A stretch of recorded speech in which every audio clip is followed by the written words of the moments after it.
of his choice on a small piece of paper, folds it, and then they march up one at a time to place their ballots into the container. And they hold it up in the air so everybody can see there's only one ballot. And before they drop it into the container, they swear that they're voting for the person that they think is most qualified to be Pope. So the voting procedure takes a while because of this kind of procedure. But that's the way they do it, and they'll probably continue doing it that way. Of course, the Catholic Church believes that it's the Holy Spirit which guides the voting process among the cardinals. Does that mean that the future Pope has been handpicked by God? Well, I think Cardinal Ratzinger answered that question extraordinarily well.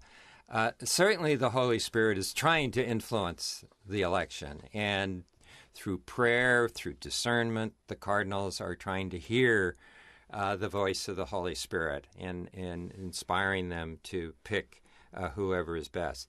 But as Cardinal Ratzinger pointed out, if you look at the kinds of people that have been elected Pope in the past, you certainly cannot blame the Holy Spirit for the election of the Borgias or some of the bad popes that we've had. So, Jesus Christ founded the church, but he left it to human beings to run.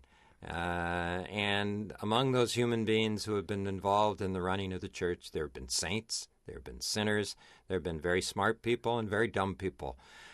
So it's a divine institution run by human beings, and our call, the call of the cardinals is the same as for all Christians, to be open to the Spirit. What is the Spirit? What is God calling us to do today, and how to be? That's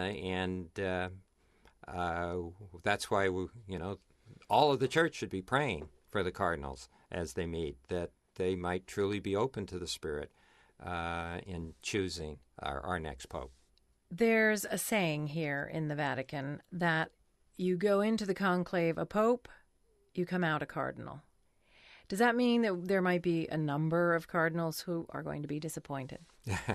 Well, of course, there will be cardinals who are disappointed. But, that saying, you go in the Pope, you come out a cardinal, isn't always true. I mean, clearly, Pius XII, everybody knew he was going to be elected. Pacelli was the lead candidate. Everybody knew he was going to be elected Pope, and he was. The same thing, I think, was true with Paul VI. He was the leading candidate. All the smart money was on him, and he was elected. At the last conclave, before the Pope died, nobody was really talking about Cardinal Ratzinger. But shortly after the Pope died, Pope John Paul II died, the Ratzinger people kept talking about him as the Pope, as the leading candidate. And by the time he went into the conclave, he was clearly the leading candidate, and all the smart money was on him. So sometimes we're surprised, but it tends to be when the leading candidates can't get the 2/3. Or, for example, at the time of the election of Pope John Paul II, here was a classic case where two candidates just blocked each other. Two Italian candidates, Siri and Benelli, backed by two different factions. The Italians were split. The Italians can have a tremendous impact on the election if they're united. But if they're split, then, as they were at the conclave that elected John Paul, well, then people start looking outside of Italy for a candidate, and they found Cardinal Wojtyla.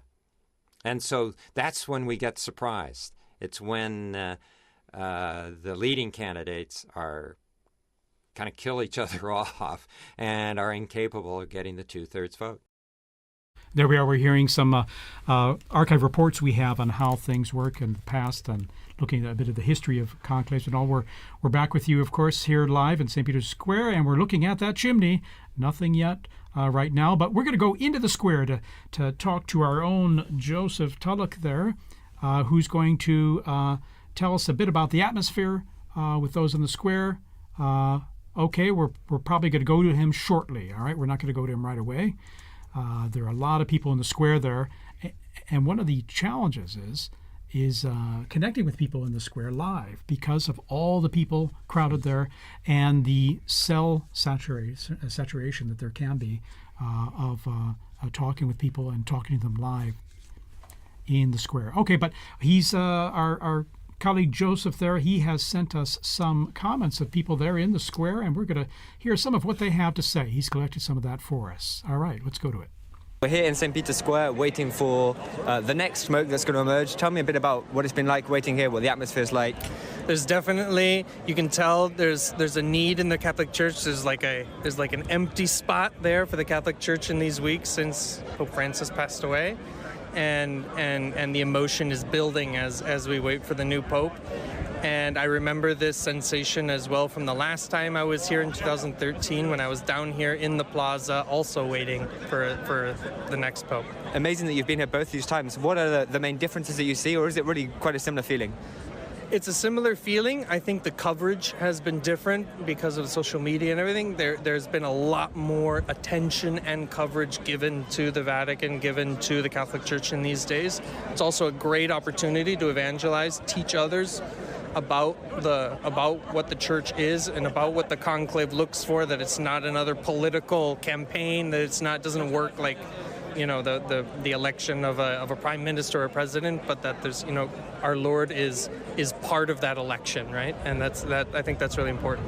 And it's interesting you say that because it's something I've noticed as well. Loads of interest, people on social media, people who maybe have never been to a church their whole lives, who are following with loads of attention what's going on. Something about the images maybe captures them, but also maybe something a bit more than that. Yeah, definitely. I think there's a spiritual aspect that we can help people to understand just how involved our Lord is. And when the cardinals are all saying, we'll leave it up to the Holy Spirit, we'll see what the Holy Spirit says, and there is a real aspect, there's a spiritual aspect to the conclave. And you just here is when you feel what the successor of St. Peter is really about and what he means for the church and just that spiritual fatherhood of the whole world, right? Especially of the Christian Catholic world.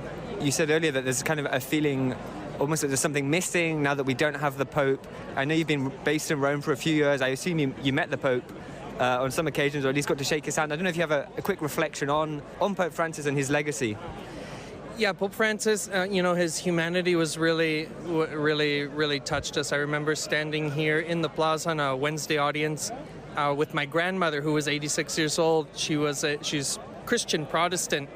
And the Pope came down to say hello to everyone who was in a wheelchair, and he said hello to my grandmother. And I remember my grandmother was just really touched by that and that experience, and how Pope Francis really was a Pope of everyone, right? And you could see in the past couple of weeks, in the past week or so, the Champions League, the football matches, how they've been doing like a minute of silence for the Pope, wearing the black bands out of mourning for the Pope, and the respect for Pope Francis around the world in places that are not, specifically Catholic at all, right? How Pope Francis was a Pope for everyone. That's Father Matthew Bender there, Legionary of Christ, sharing his experience of these very intense days, past 10 days, almost 2 weeks now, here in Rome, and talking to our own Joseph Tulloch, who is also, we got him on the line now, so we're going to talk to Joe here live. And just, Joe, give us an idea of the atmosphere there in the square right now. Yeah, hi, good evening, DJ.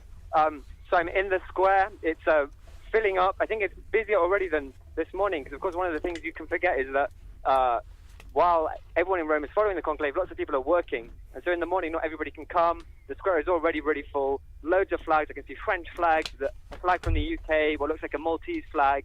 So people really from all over in the square and just gathered here waiting to see the smoke. Well, I'm feeling really lucky because I'm working and I can also look at the chimney and follow the conclave. But Joe, tell me, are more and more people kind of streaming in there now as we're getting close to a possible smoke coming there? Yeah, there are always more and more people coming, and I think that's just going to continue, to be honest, until we see the smoke. As more people get off work, as more people are able to come here. And then, of course, what will happen if there is white smoke is that everybody will start coming. You'll see people running in the streets. There's a big sense of anticipation, I'd say. There was kind of an understanding that the first evening it was very unlikely that we'd see white smoke. And even this morning, a bit more chance, but still, probably most people were expecting to see black smoke. Whereas now, this evening, it feels like this is the first time there's a real possibility that we might be seeing white smoke and we might have a new pope. Of course, nobody knows, but I'd say there's definitely a feeling of expectation in the square today. Do you have a good view of the chimney there? I know that the sun starts to go down at this time there behind the Basilica, and it's just a little to the left of the chimney there as it starts going down. So we're okay for now. The sun is actually still quite high to the point that I'm having to squint to see the chimney, but it's not quite blocking the chimney yet. So I think there's more risk of sunburn at the moment than of not seeing the chimney, but of course that'll change as the sun starts to go down and move kind of to be more over the chimney. Well, I hope you have some sunglasses there too, because that sun is very strong. It's been strong these days, actually, as we go into the summer here. All right, Joe, anything else you'd like to add before we go back to you a little later?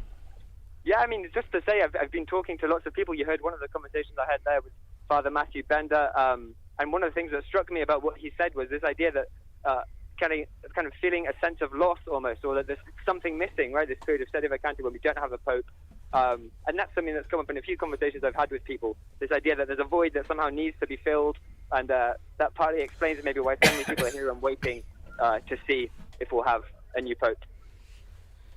Joe, we just have reports from the local authorities there. There are around 15,000 gathered there in the square as of now, as those numbers increase. And so it's we're going to be coming back to you very soon here just for an update on things. So thanks, Joe. And Great to speak to you, TJ. Call us anytime, too, if you have any updates. Sure. Bye-bye. And as we continue our coverage here, I'd like to introduce a new guest we have here in studio with us. He's Dr. Timothy O'Donnell from the United States, and he's a visiting professor at the Angelicum University, the Pontifical Angelicum University here in Rome, and he also served 32 years as president of Christendom College in the United States. Dr. O'Donnell, thank you for joining us. TJ, it's great to be with you all. Thank you. How's this experience for you, being here not only as a visiting professor, but also for, as I've mentioned, these very powerful days, and now just over almost 10 days now we've been living through It is this. very powerful. Even now looking at this chimney, I feel almost the way like a little kid would feel waiting for Santa Claus to come down. I mean, there's that sense of joyful expectation that something would happen because I've been here for 4 papal funerals now, and that sense of the sede vacante of not having a father is really... It really hits you hard. I remember we first came over here as students back in 1978. We arrived 2 days before the funeral of John Paul I. And I remember it had rained 3 horrible days, just torrential rain. And even during the funeral, it was still raining. I remember wood splatting on the coffin and that sense of desolation and that mournful bell at St. Peter's with that dung, dung. You just feel like, oh my gosh. But of course, that came with a burst of sunshine when John Paul was elected. But still, I think there is a real sense of loss, and that lingers at the very beginning. But I think as you begin to move forward, that begins to move away, and hope begins to spring up, and sort of longing that this is not an end. The church renews itself, and so this is going to be a great opportunity to see people once again. But being in Rome is always a great experience, but when you're dealing with these type of historic events, it makes it extra special. In fact, that's even my own experience as well. I mean, the sense of loss there is when we lost Pope Francis, when, as well, Pope Benedict or St. John Paul II, when we lost them, there's a certain emptiness you really, really felt, of course. Oh, yeah. But that's why I always feel like these 9 days of mourning, the traditional 9 days of mourning, are a powerful way to deal with that aspect of loss and to mourn the loss. But then now we're in the conclave, and there's this sense, that's why I say it's a sense of hope, because of renewal. There's going to be a new Peter to lead the church and to accompany us on this journey and to keep all of us kind of as a united, keep all the sheep sort of united with a new shepherd. So there was a definite sense of desolation. I remember when John Paul was elected, we made a promise, my wife and I, that wherever we were, we'd come back for the funeral when he died. We didn't know it was going to be 27 years later, but we did come back to that. And I remember it was just so sad because the power and the presence of John Paul is like, how could that ever be replaced? So we're standing there for the funeral, and you're trying to get a perspective on what this pontificate meant. And I remember there were media people going through the square, and there was a gentleman behind us who was from Poland. And the guy was going on asking different people, where are you from? Why are you here? And this Polish gentleman behind me just started to weep. And he said, I'm from Gdansk. He said, I would have crawled down to Rome on my hands and my knees. This man gave us our freedom. He gave us our dignity back again. And that's when I began to think, how can we possibly replace this Pope? So it was consoling to think how great, but it even added to that. But then, of course, God has his way. And then when Pope Benedict XVI comes out, you say, oh, thank you, Jesus. In other words, it goes on. And it sort of encapsulates the whole rhythm of life. And I think that's why people are really looking to Rome right now, because everything's sort of a soundbite. We're suffering from sort of like what I think Benedict called a cultural amnesia. We don't remember who we are, we're confused about our identity, and oftentimes we're looking at things and we don't know who we are. But what's happening right now, you see something that is permanent, something that has not changed. Even the antiquity of smoke coming up from a little chimney signifying a transition. People are hungry to know who they are and to understand the meaning of the past. And a lot of times we neglect history nowadays. I think it's something like 75% of college graduates in the United States graduate from college without ever taking a history course. That's devastating. So when you actually see this type of living history, I think people are naturally attracted to that. And that's why I think it is a great time for catechesis to talk about the longevity of the church, the beauty of the church, and the beauty and the richness of these traditions. And Dr. Lev, what would you say in terms of if you had your own students right now and trying to help, especially students maybe who aren't as familiar with the Catholic Church or these how these processes work? How would you contextualize what's happening here to them? Well, I agree with you, Tim. It's such an incredible moment to show the students living history. I mean, one of the things about the Catholic Church that I think maybe we take for granted but is baffling to the rest of the world and incomprehensible at times to students is that the man that we are waiting for will be the 267th Pope in a direct line.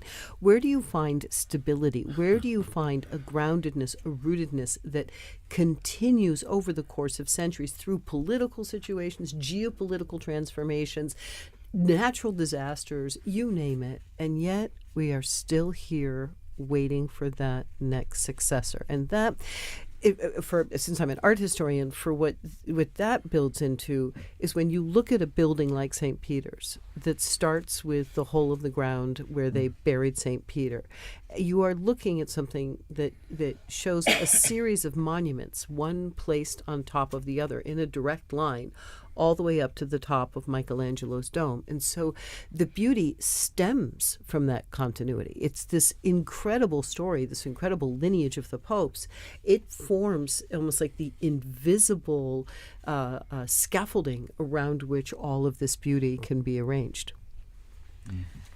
I think there's a theological message in all of this too, because all of the everything that we know and we believe in starts with Jesus, and he suffered and he died and he rose again from the dead, and that's the basic message of our church, and we've stayed faithful to that message. There may be debates about certain pieces, but that's the center of our church.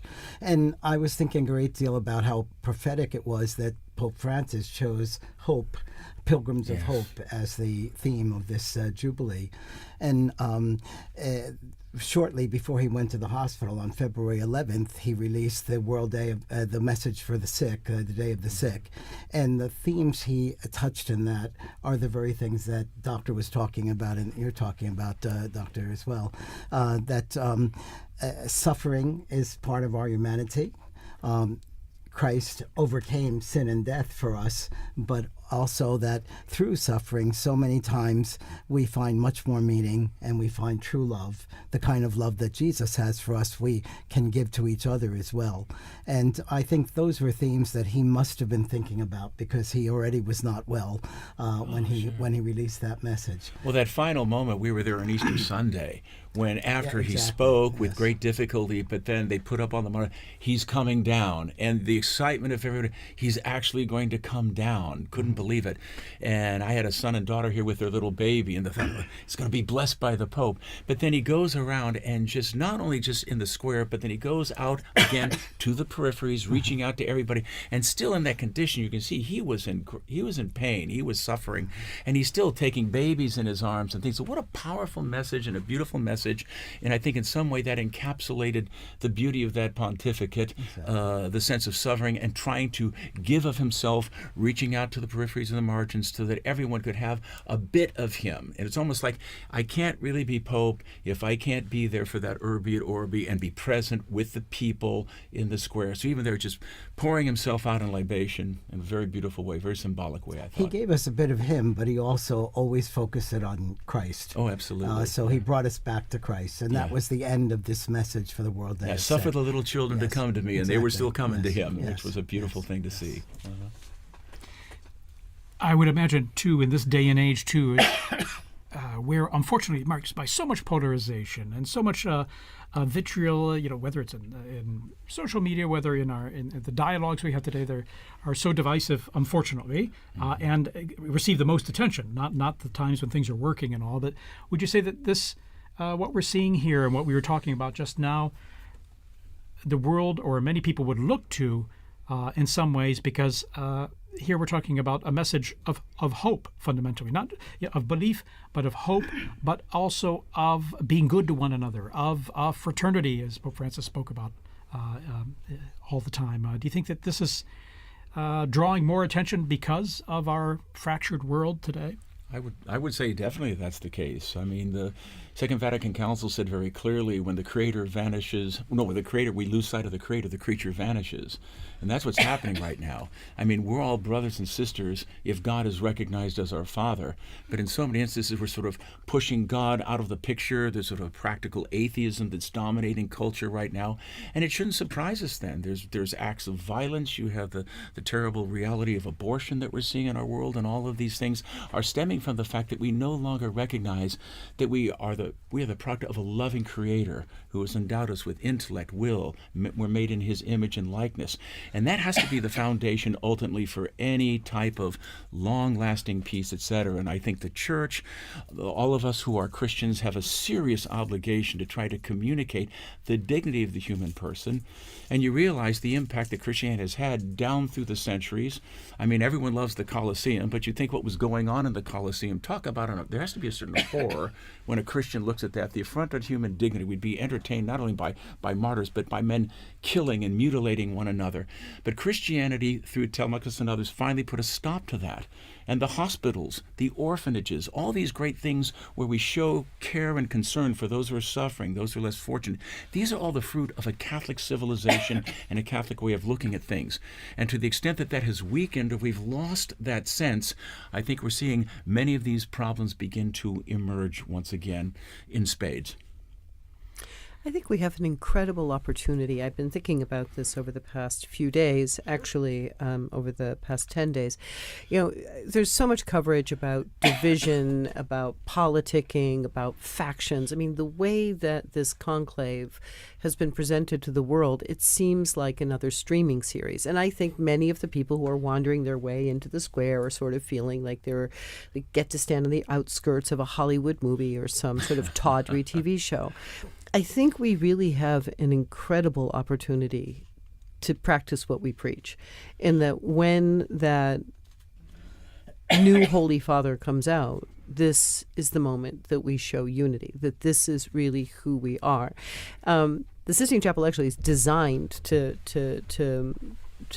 really convey that message by pairing these two paintings on either side of the cardinal electors, where you have, Perugino's delivery of the keys and Botticelli's punishment of Korah. You have the punishment of Korah, where there's this conflict and fighting when Moses wants to pass his authority on to his brother, and the Korah family objects. And then you have Perugino, Matthew 16, "You are Peter, and on this rock I will build my church," with the apostles standing around very nicely. So from within the conclave, the first message is to the cardinals themselves: if you accept this, we will have peace, we'll have regeneration. If you fight, we'll have chaos, and that chaos will spread outside. But now, post-Vatican II and our great hour of the laity, it's also our job as the laity to join around the Pope. Politicking is over. Faction is over. We have a new Holy Father, and will we follow him together and show the world how it's done? I have to agree. I think even what we were talking about before, and even what Father Bender, I think in the square, was talking about with Joe, that social media does play a role in that, because a lot of people, younger generations, that's where we get a lot of our news, that's where we get a lot of our information, politics, whatever. Even people are following the smoke watch through social media. And you're right that I've seen a lot of reels, images where it can be very divisive. It's maybe even lost the sense of it's a prayerful event. It's an event for unity. It's supposed to be something that should bring us all together. I was in the square earlier today, and hearing the different languages and the universality of the church in that, seeing so many people, whether they were Catholic or not, coming here because someone told me when the Pope speaks, people listen, whether you're Catholic or not. He has a very big impact. And I think you're right that we as lay people, and Father, we have a role to use this as an opportunity to grow in unity and peace. I could give you a very practical example of what you just said. When the Pope speaks, people listen. I worked as an attaché to the permanent mission of the Holy See in Geneva for 19 years. And I have to say, most of the time when they were making the governments made their different speeches, there'd be a buzz in the background. Everybody was talking. But when we raised that Holy See flag, they stopped talking. They wanted to know what the Holy See was saying. And I think that wasn't because we were saying it, but it was because that was the Pope speaking. Well, he brings something to the political and the social order that they can't find within themselves. Unfortunately, there's been an impoverishment of our political discourse. And so the Pope can bring a message that is truly transcendent and goes beyond the different confines within these ideologies that oftentimes are tearing each other apart. And I think we're at a point now where people are really tired of those ideologies. We think about, Russia and Ukraine and the horrible things going on there, what's going on in Gaza, but to have a voice that is able to communicate a higher purpose and say we need to rise and appeal to the better angels of ourselves. This is an important thing, and we really need. So whoever gets elected, I think there will be an outpouring of goodwill. There generally is. And I think it'll be a great chance to build unity in all of us because, as Catherine of Siena said, he's our sweet Christ on earth. That's the way we should approach this and rally around him. It could be a great opportunity for we as a church to do what we're supposed to do in bringing the message of the gospel and the salvation and the peace and the joy that is really part of that to a troubled world.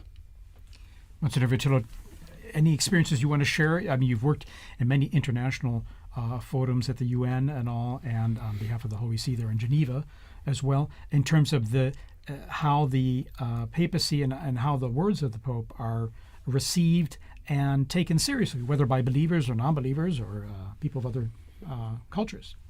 Well, my own experience was that many of the UN officials were very, very interested in what the Holy See saw in things. And so many times there'd be private consultations with the papal nuncio and discussions that were not made public, but that really brought to real substance. Some of the discussions that had been going on about nuclear warfare and trying to get a ban on nuclear warfare started out by discussions between some of the world leaders, the UN people, and the papal nuncio at that time, and who's now Cardinal Silvano Tomasi, whom I was working with. So I think that's a good way of working. And a lot of times people are saying, well, why isn't the Holy See making a statement against this or that or condemning so-and-so? That's not the style of the Holy Father. And so we need to keep that style. And And Cardinal Ray, I think, described perfectly in his homily, both for the funeral homily, but then especially the other day for the election of the Pope, the character of what we're looking for in a Pope. All popes, not just this next one. But so much he pointed about how this is not only for internal, this is for the whole world, and we need a person that can bring about peace in the whole world. Amen.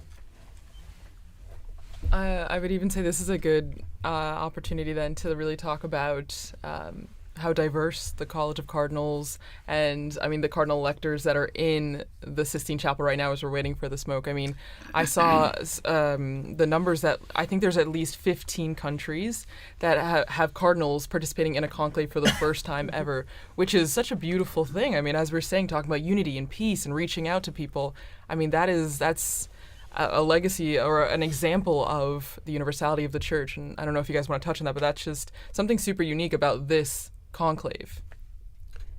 Well, it is the largest in history, and it's great to. He always talked about going out to peripheries, and even in terms of selections of cardinals, that's what he did. And so I think there'll be definitely a certain richness that we have in this particular conclave, that there are so many cardinals from so many different diverse parts of the world, some which may have not have been represented within the College of Cardinals before. So that'll be part of, I think, Pope Francis's legacy. And so that's one of the reasons why I think predictions are ridiculous at this time. They generally are. I remember when John Paul got elected, we had a sheet of newspaper with 30 of the top candidates, and there was no Karl Wojtyła in that list. And so if it was true then, it's even more true now. Yes, the scorecard is the scorecard mentality, but it's an old one. It's been around in Rome forever. Yeah. I think this there are a couple of things, both when you were describing earlier the last days of Pope Francis, that really paralleled the last days of Pope John Paul II, where you really did see the Pope pouring himself out. This idea of the Pope as libation and this extraordinary. I mean, Pope Francis, the whole pontificate was really he would go to audience and then get in the ambulance, and go to the hospital. I mean, he was quite a man.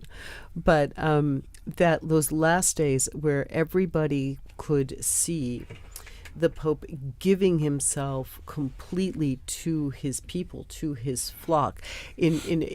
First of all, in a world where we're getting very confused about age and the value of people as they are older, I think that's a beautiful parallelism.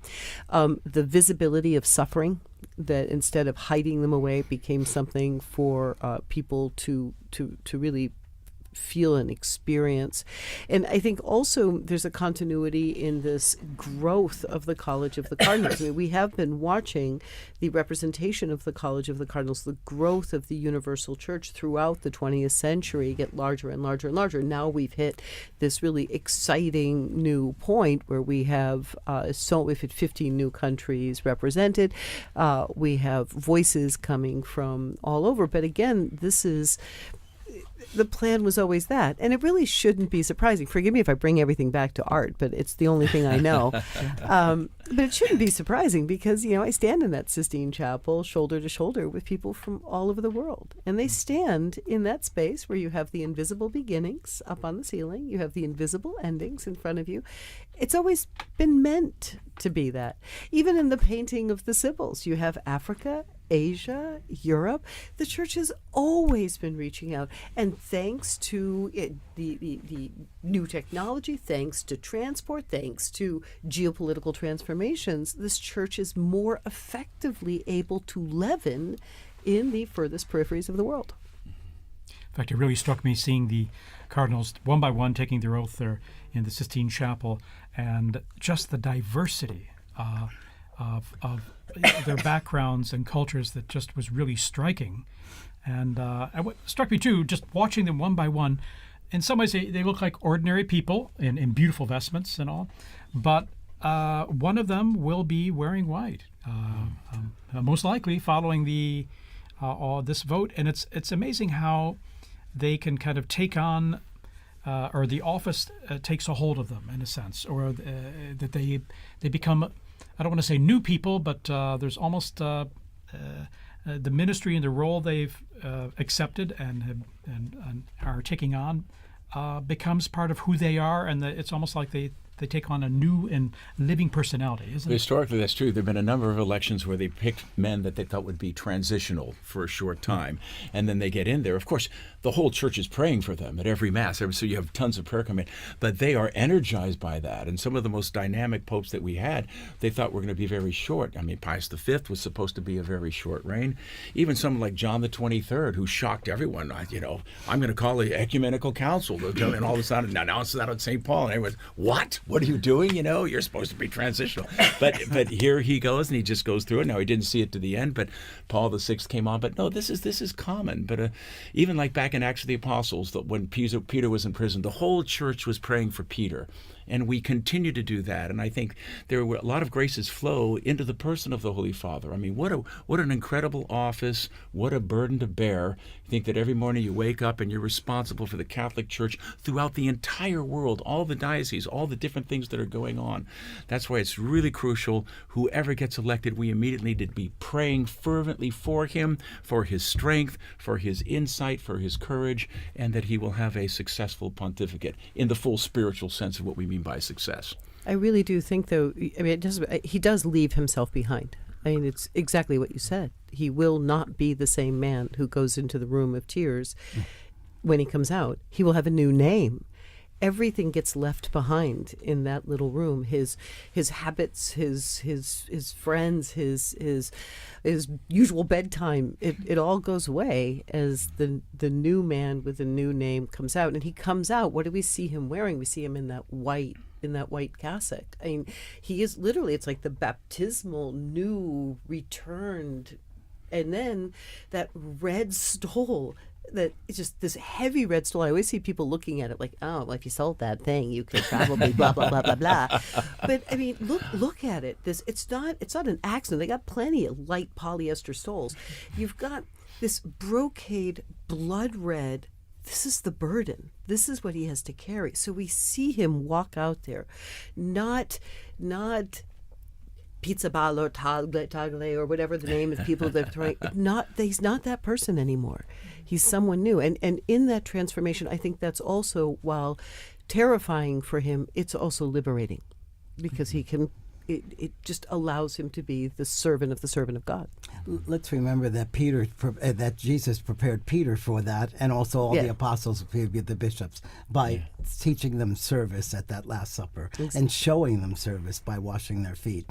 And here you had this kind of rough and tumble Peter, who said, no, you're not going to wash my feet. Oh no, well then if you say you have to do it then why don't you wash my head too? And yet he was showing them what it was to be of service. And I think that we have to connect with the papal vocation. It is of service, and it's service to everyone in the world, and that all the more that Pope needs our prayers to be strong in all of that. Yeah, Gregory the Great was the first one to use it. Servus servorum Dei, the servant of the servants of God. Yes, exactly. Beautiful expression. And the challenge for any pope, because no pope can be everything to everyone. Everyone has expectations, and some say, well, I like this about this pope and this about that pope, but no pope can be everything to everyone. They've got to have their own personality, which is transformed, as we say, not only the personality, but their being is transformed by taking on the office.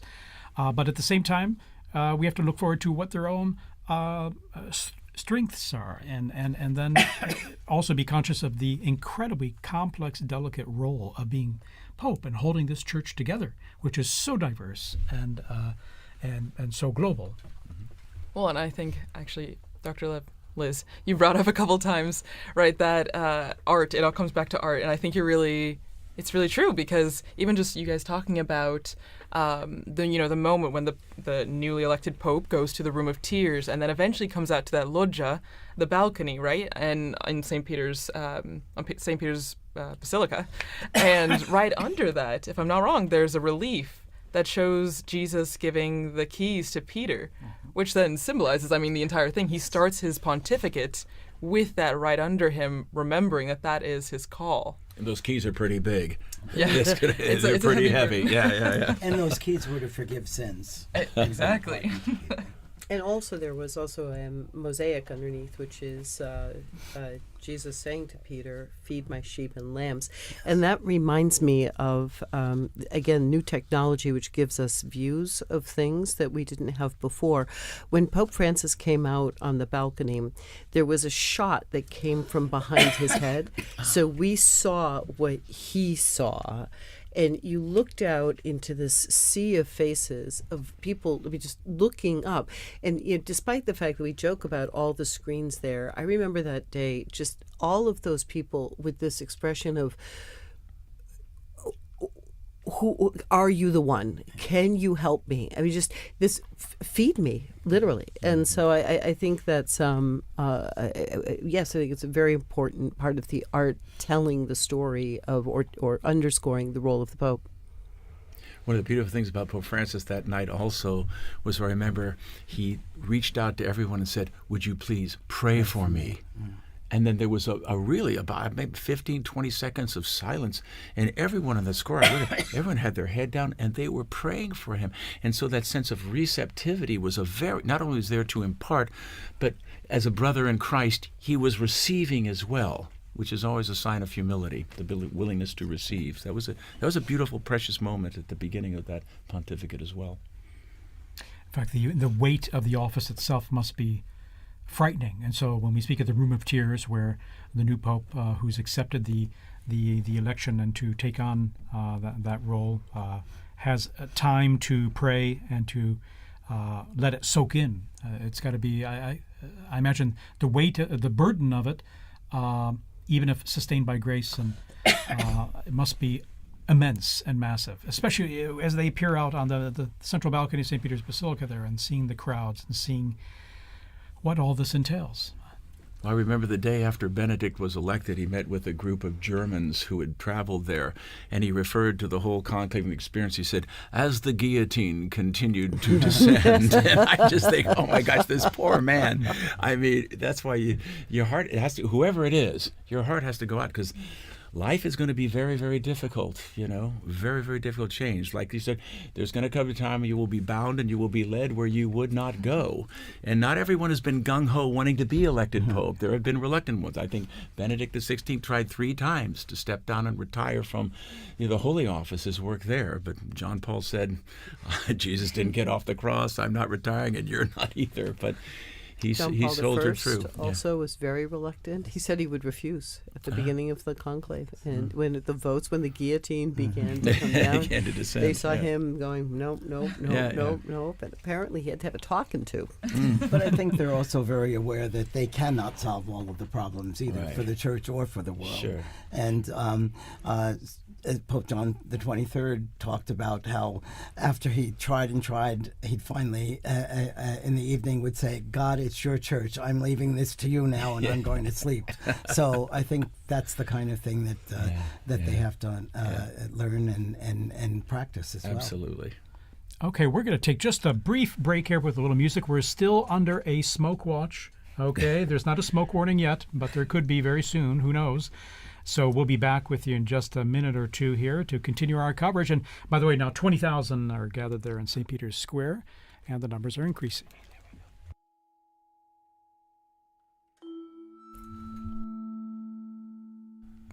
Before saying goodbye, we just want to also thank Dr. O'Donnell for joining us today, because he's going to be with his students from Christendom College to see whatever smoke comes out. So thank you so much. A joy to be with you. God bless you all. Thank you so for the much. great work you're doing here. Appreciate it very much.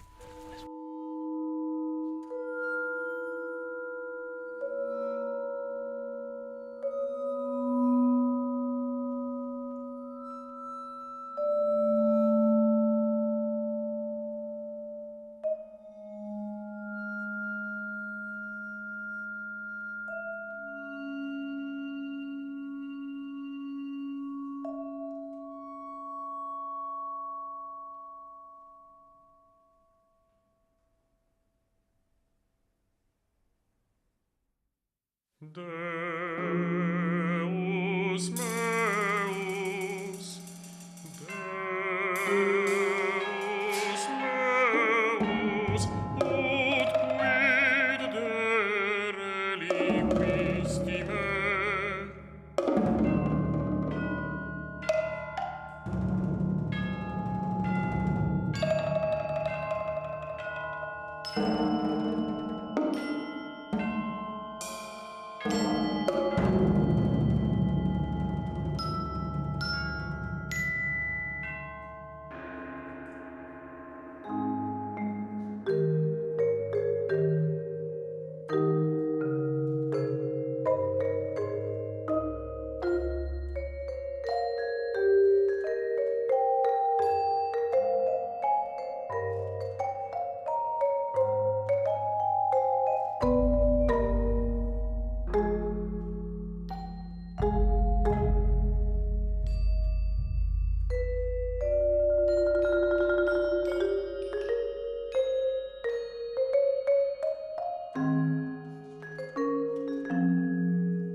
Боже мій, чому ти мене покинув?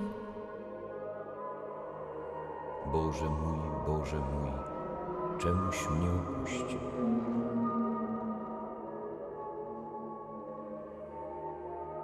Dio mio, perché mi hai abbandonato?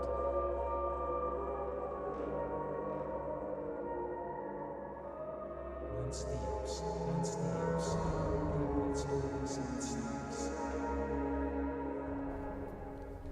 So after that wonderful little music break, we have information that the numbers in the square continue to rise, and just looking back, I want us to think about where we were the last conclave or the last couple of conclaves, because as we were talking about before, times have changed, but the smoke remains the same, the chimney remains the same. But do you guys all remember where you were? Let's say for the conclave that elected John Paul II, because maybe people remember Benedict XVI. But John Paul II, I was not born yet, so. Ouch. I just have no memories. I read in 1978. I was an age that was not good at outward contemplation and much more into perhaps who was the most interesting pop band of the time. So I just sort of found out at school. Also, I mean, to the social media question, these were things that the information was not as instantaneous. I mean, it really was sitting at the edge of your seat. There was something going on in Rome, in Chestnut Hill, Massachusetts. I still had my homework and had to go home and go to soccer practice or all the different things. And so I think there's much less of a sense of where I was because I was really so far away from it. I was going to say, we take for granted today instant communication, instant everything. And I find difficulty sometimes trying to say, well, what was it like before we had that sort of instant communication, high-res, super high-res, instant images? And so it was a different time than, of course, I was kind of, maybe 8th grade or something. And, so I don't remember too much of that conclave. But at the same time, it was a different time, of course, as you mentioned, because the media and instant communication wasn't what it is today. I'm 78 years old, so I wasn't in high school at that time. I was a priest in my diocese and also going to social work school. But I was also directing a psychiatric treatment center for children. And so it was there that I was working, and I was in my office doing clinical records and things like that when one of the young children who was with us came to tell me that we had a pope. And then I think I mentioned earlier that he also told me that the pope was Polish, and I said, "Oh, Billy, don't be spreading those rumors around, And then he dragged me to the television set and showed me, yes, indeed, the pope is Polish, and I didn't have the time to go sit and watch television in those days, day or night, but it was a wonderful experience to know that we now had a pope. But even to ask, how about a month before that? When because there was an election just before that as well. You were talking about John Paul II getting, and then John Paul I. John Paul I. Sorry. If I can rewind even a little more. Yes, with John Paul I. Well, first of all, it was one of our child care workers. One of our child care workers called me late at night to tell me that the Pope had died, and I said, "Oh, I think you're thinking a month ago. So we have a Pope now, and of course it was very true. And then it was when John Paul II was elected that I was telling this story. Yes. Well, and so we'll go back deep into the archives of Vatican Radio, and we'll look at a conclave that none of us, I think, were around for.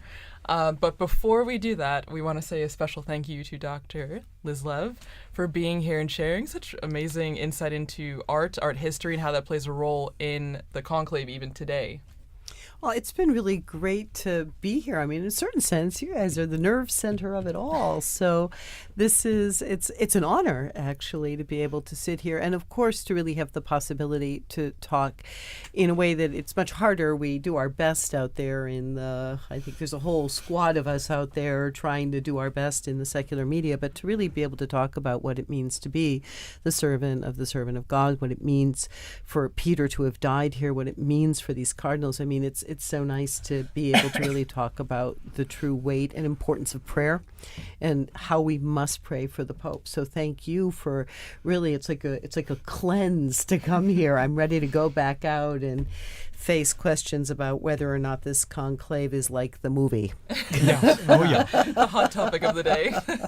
At the same time, I often think sometimes the movie or even other media productions can offer an opportunity to say, okay, yeah, you saw that, you read that book, but in reality, this is how things unfolded in history.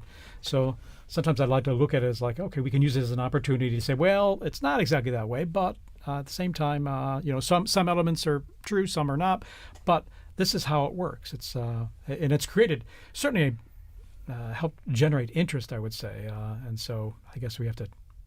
Be grateful for that. So returning to the question of art one last time, that is the joy of the Catholic imagination. The Catholic imagination can see through to the potential of almost anything. And so even though this is a tawdry story or it's an incorrect story, the Catholic imagination can find that pearl that is beautiful, good, and true and bring it out and turn it into something fruitful and wonderful. So, yeah. Beautiful. Wonderful. What a Thank great you so note. much for Thank being you. with us here. And so we will launch into this old interview that we have from our former colleague, Veronica Skarsbrick, with Father Martin Nolan, the one-time Prior General of the Augustinian Order, who was actually in St. Peter's Square when Cardinal Angelo Roncalli was elected to the See of Peter on the 28th of October, 1958.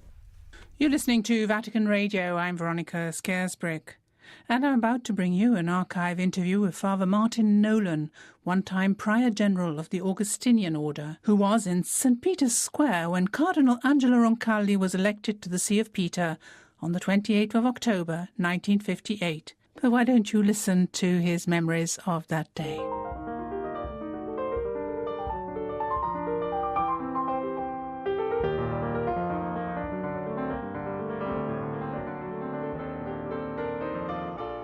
I think that really it's a memory of contrasts because Pius XII, as you know, was a man who greatly impressed the people by I suppose, his isolation as well as everything else. It was very hard to get a private audience with him or to meet him personally. And so people, especially in Rome, adulated him as they saw him carried in on the Sedia Gestatoria at that time. So that when eventually he died, there was great mourning and regret. He died in Casa Gandolfo, and I remember well the day. And when eventually the conclave was called and the new pope was announced, people were, I suppose, almost visibly disappointed because the new pope didn't have the figure or the dignity, apparently, at first, of the pope that the church had lost. You said that you remember well the day that the pope died. Why? Well, because there was a great amount of hoopla in the press. In fact, the Pope was out in Casa Gandolfo, as was usual, for his summer break, and some papers announced his death before he died. There was a certain amount of media scandalous coverage, especially because at that time the Pope in Casa Gandolfo was almost segregated from other parts of the church, because he had his own kind of curia that ran Casa Gandolfo, Mother Pasqualina and some Jesuit fathers and a few others, and his own Dr. Galeazzi Lisi. And the communication between them and the media was not great, so that apparently some of the press anticipated his death, and others then, when he died, had many stories about it. Getting back to Pope John the 23rd, you said that people were a bit disappointed to start with. I mean, we got this portly new pope instead of the austere and elegant figure of Pius XII, who introduced a whole new style into the papacy. That's right. I remember I was in the square the night that he was elected. And as far as I remember, it took several days to elect him. There was confusion about the white and the black smoke. Nobody could quite make out which was white and which was black. But eventually the feeling got around that he was going to be elected, and I was over there when he was announced. You knew who he was? No, I did not know who he was. In fact, most people didn't know who he was, because the announcement at that time was made in Latin. You know, Annuncio vobis gaudium magnum, I announce to your great joy. We have then elected a pope, and then they name him. But the people around me were saying, who is this man? Who is he? We've never heard of him before. And when eventually he arrived on the loggia, and they saw this tiny figure barely able to look over the parapet, you know, they were saying, Why? We have smoke in St. Peter's Square now, so we will come back, and it looks to be white. We have Look at that smoke streaming out. This is good. This is incredible news here, coming up here on 6:08 p.m. here in Rome at the Vatican, and we have white smoke streaming out. Yes. And you can hear the crowds. And we hear the crowds applauding there. As you can see, now we got the camera work on there. Just crowds of people crying. It's amazing. Here we are. And celebrating this special moment. Yeah, it's so white, so... There was a brief moment where we were a little unsure, but it is confirmed it is white smoke. We have white smoke here. A smoke warning. A smoke warning. We're no longer watching. Oh my goodness. I was walking out the door. We're back with Dr. Liz. I'm still out of breath from racing up here. Yeah. I can't believe it. I'm actually flabbergasted. Surprised honestly. As well, because given the complexity of the reality we were talking about, exactly. and the many issues and the diversity. But here we are, and look at our drone footage there. We're just cruising over the roof of the Sistine Chapel. Wow. We see the crowds. The bells ringing. The bells are ringing. It is 100% white smoke. The white smoke. And I mean, as we were talking about before, the crowds are... it's the square's packed. Yes. It's incredible. And that's probably small compared to what's coming in now. And that smoke just scared away our seagulls there, the little family there that was just relaxing on Sistine Chapel roof there. But actually, as you mentioned at the beginning, TJ, it seemed like they did know. They came back just for the white smoke. Indeed. In fact, maybe they were giving us a kind of a secret, a bit of information that they knew that we didn't know. But here we are. And then a spectacular, sunny, brilliant evening here. And you can even see from the perspective of the crowds there in St. Peter's Square, the white smoke billowing from the chimney, even as the sun starts going down behind the dome of St. Peter's there. Well, thanks be to God. Honestly. And this smoke will last at least about 6 minutes, 6.5 minutes. And with a light breeze there in the square, we can see it billowing down towards the square. And we've got now basically about, it's going to be 45 minutes yes, to at least an hour at least Yeah. before the new Pope, just elected, So before we will know who to greet everyone. And so there's huge anticipation, naturally, of who will the new successor of St. Peter be. Well, and I mean, as we were talking about before, you see the crowds filling the squares, but also the different people who have come. I mean, you can see the flags waving, people smiling. It's a big sign of, you know, the universality of the church, but then also just how supportive people are in sense of being here for this moment. And now we're going to have an invasion of Romans. They're going to be coming in. Yes. And no, it's only natural and normal. I mean, you live here, so those who can and he's their will be. bishop too. What's that? He's their bishop too. Of course, forget. he's their bishop. There you go. And so they're going to be streaming into the square now. It's going to be filling up. It will make for some interesting traffic around my house because if my recollection is correct, when they couldn't get any further, they just left their cars in the road. There you go. So And there you are. They were you know. they were just there. Just stop in, the cars. in the road. But Oh my you know, goodness. there's nowhere else to go. That's except true. for here. So That's true. Look at that billowing, thick white smoke there. Oh, wow. All the different I flags. love the people ready with their flags just in Yes, case. yes. My Not daughter waiting. said that the election of Pope Benedict XVI, her closest friend, they went to school right around the corner here, and her closest friend was German. And they went running out into the square, and out comes Joseph Ratzinger. She said her friend had this teeny tiny little, teenage girl purse. She pulled out of this purse this flag, this enormous flag. It was suddenly waving in German. Oh my flag. goodness. So apparently, a lot of people come prepared. Yeah, that's the thing, because you just never know. I mean, when I was in the square earlier, people thought, oh no, it might be a longer time. It could take, days. Yes, 'Cause you just don't know. You just don't know. Yeah, you just don't know. In fact, I didn't know what to expect. At the same time, it's a wonderful surprise here to see the white smoke billowing there. And so after just, day and a half, basically. Yeah. And here we are. It does make you feel like there's a wonderful sense of the noise stopped, the cameras went off, they went into the chapel, they prayed, and the Holy Spirit spoke. I mean, it just really gives us a great sense of confidence. 100%. And indeed, this hope that's being realized, that we have a new shepherd, so to speak, someone to take on the reins there and to accompany us on this journey of our life journey.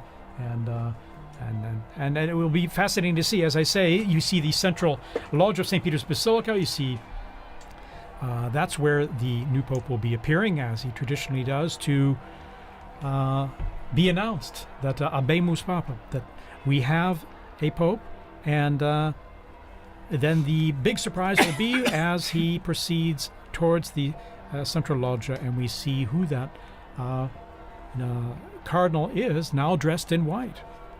Well, and for many people, they might be thinking, okay, why is there this long wait, as you mentioned, Thaddeus? Why is there this long wait in between when we see the white smoke and when the new pope, comes out into the loggia?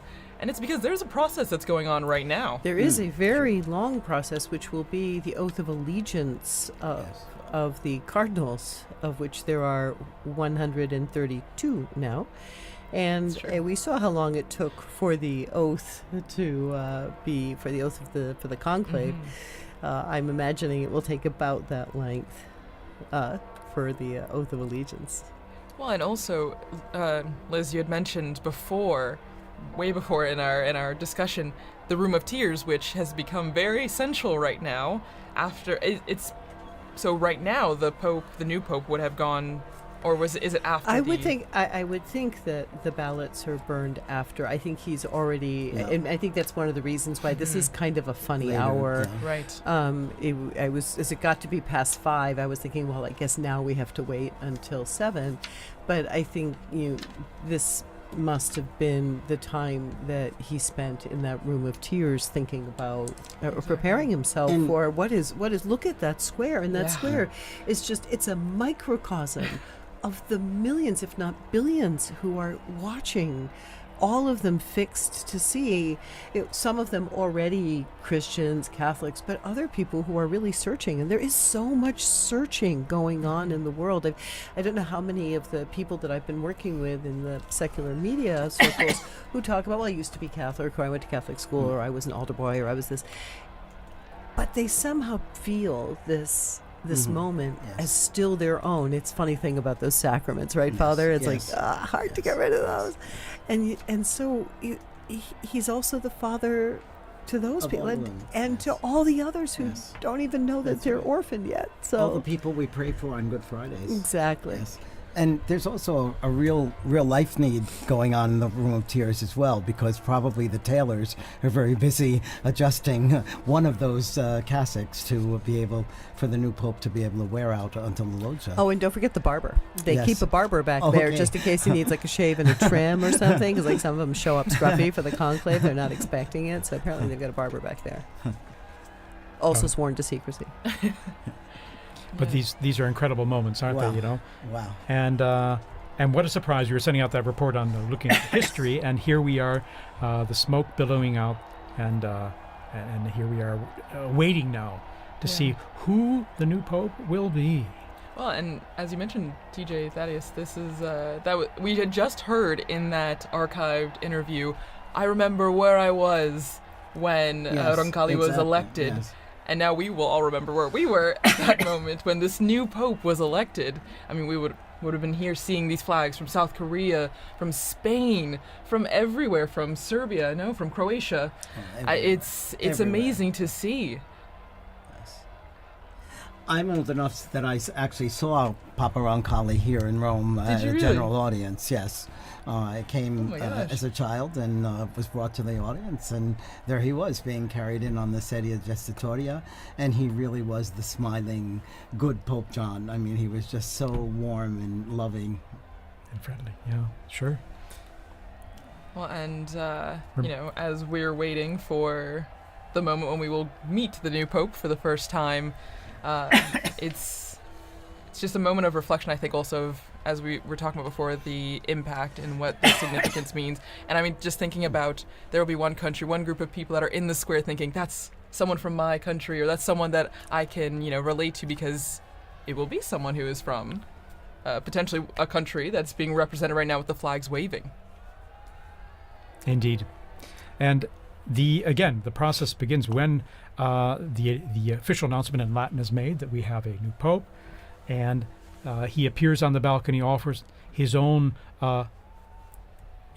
Okay, we're going to go straight away here to Joe Tulloch, our co-worker and colleague here in the square.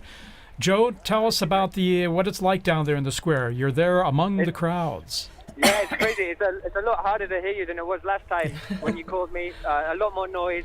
Immediately, as soon as we saw that white smoke, a huge cheer went up. Huge cheer. So much noise. So many people already arriving. I can't see them obviously, but I know that they're running. They're streaming towards the piazza from all over. Yeah, huge atmosphere, huge sense of expectation, and more people arriving every second.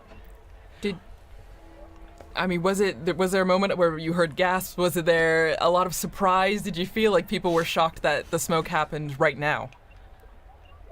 Yeah, I think so. I was not surprised, but it's after, we think, probably 4 votes, right, or maximum 5 votes. So it's definitely a fairly quick election. People overjoyed, people surprised, all kinds of emotions. How about yourself? Where were you when that smoke started coming out?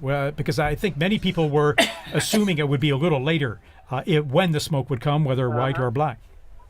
Yeah, that's right. So I was here on my phone trying to send back some of these interviews I've been doing, and I wasn't very successful at sending them back because the internet here is so slow, and so that was kind of what was on my mind, and suddenly I see the white smoke and nothing matters anymore, so it came as a surprise for me as well for that reason. What a moment. You can really feel it in the crowd here. Huge moment. Well, amazing. And I mean, as you mentioned, there's still people running to the square, and there will be probably for a long time, Joe. I mean, because people will be flocking to see the new Pope coming. Yeah, that's right. And all kinds of people here as well. I've been speaking to priests from all over. I spoke to a nun from Samoa throughout the island of Samoa. I spoke to a Buddhist monk, and that's one of the interviews that I wasn't able to send back to you guys. Oh, wow. I spoke to a Buddhist monk from Thailand who said he was in Rome by chance. He just happened to be in Rome visiting a friend, but he was in the square on purpose because he really wanted to be here. He said that although he's a Buddhist, that Pope Francis really meant a lot to him, and he said he was really hoping to see the successor. And yes, and so that was really nice. And he said he described it as a gesture of interreligious friendship. That's what he said to me. A gesture of interreligious friendship, solidarity. That's why he wanted to be here from Thailand, a Buddhist monk. Beautiful. And our camera work here, we were just zooming in on that balcony from where the new Pope will appear. Joe, tell us about, when you're explaining to people in the square, what's next, what's going to happen? I'm sure people are asking you, so what happens? The Pope's new elected. That's right, yeah. So I've been explaining to people exactly. So we know that right now the Pope is, he's got a few things to do before he appears on the loggia. So we'll have the Cardinal Proto-Deacon will come out, unless of course it's the Cardinal Proto-Deacon that's been elected, and he will give the Habemus Papam, the announcement in Latin. We'll hear said in Latin the name of whoever's been elected Pope, and people will be listening very carefully, trying to see if they can catch that name. And if they can't catch it, they'll see the Pope a moment afterwards, because the Proto-Deacon will leave the balcony, and the Pope will come out and he'll greet the people. He'll speak probably in Italian. He'll probably say a prayer and deliver his first address, and that's what everybody here now is waiting for, that moment when they see the new Pope for the first time. And Joe, how about yourself? You're going to be there for us, aren't you? You're going to be staying there in the square. Yeah, that's right. No, of course. I mean, CJ, there's nowhere else I would rather be in the world right now than right here in the square. So yeah, you couldn't move me from here if you tried. I'll be here. Fantastic. And you'll be telling all your friends about this experience you're having here right now in the future, I'm sure. Well, thanks so much, Joe. Cheers, TJ. Thank you, Joe. We're going to be back with you very soon for more update on all happening in the square there. So, Monsignor Vitilla, tell us a bit about this experience for you now. I mean, this experiencing it live, the smoke coming out here, and now our great sense of anticipation for who the next Pope will be. Well, it's just such a privilege to be here in Rome at this time, but also I've probably felt closest to Pope Francis because I've served him in different ways, both as the in my work at Caritas Internationalis, and then also at the Secretary General of the International Catholic Migration Commission. I always used to say he's the best guru you could ever have to do public relations on migrants and refugees, and I don't have to pay him a thing, you know. So and there were many times when I was able to meet him, and it was so beautiful an experience each time. So the emotions are more now than they were other times, because I loved the popes, but they were strange to me. I didn't know them so well. I met Pope John Paul II a couple times, but not as closely as working with Pope Francis. It's wonderful, it's exciting, and then it's a real privilege to be here at Vatican Radio and to have been part of our smoke watching together. It's now smoke warning, of course. And a severe smoke warning. Exactly. And white smoke, that's makes it even more severe, so to speak. But it's severe good news, I like to joke and say. Yes. But I think it's going to be very nice. I'm very happy that I was here. And just when I was walking out the door, and I just thought, I don't want to be alone in this moment. Yes. This is a moment of ecclesia. This is the moment of people gathered together. I'm going to run back upstairs and knock on the door and see if they'll let me back. I'm so happy to be able to share this moment, and I love this view of the square and all of these people who are gathering together in really a tremendous sense of rejoicing. This is after our 9 days of mourning, after the shock of Pope Francis's death. We are rejoicing again, and that is very lovely for a beautiful, beautiful day in Rome. Yes. yeah, stunning. Actually, perfect weather, and I like to jokingly call this kind of weather severe good weather. It's just wonderful. It's sunny and brilliant, and of course, I remember in 2013 when Pope Francis was elected. It was during the evening. It was dark out, and it was still cold. Yes, it rather was cold and wet and rainy. And the sun set later, but it was illuminated with the lighting in the square. And now the even improved lighting they have on the Basilica now. It's stunning. Yeah. You know, the square and the facade, how they've renewed and the lighting. But then it was illuminated by all the phones being held up and all. But here we have the brilliant sunlight illuminating all the people there in the square and growing in number. And now, Dr. Lev, tell us a bit about, I was thinking, the central loggia of the Basilica there, and even the history behind it of the popes appearing from that loggia, from that balcony, and giving their most solemn blessing, Urbi et Orbi, which the new pope will impart after he greets the crowds there, that solemn blessing to the city, in Latin, to the city and the world, which is... That's the first task, that's his first act, is to impart this blessing. Because after all, he is the Pontifex Maximus. He is the bridge between heaven and earth. So today we'll see him in the facade of St. Peter's. And that facade, which was built, beautiful construction by Carlo Maderno from 1612.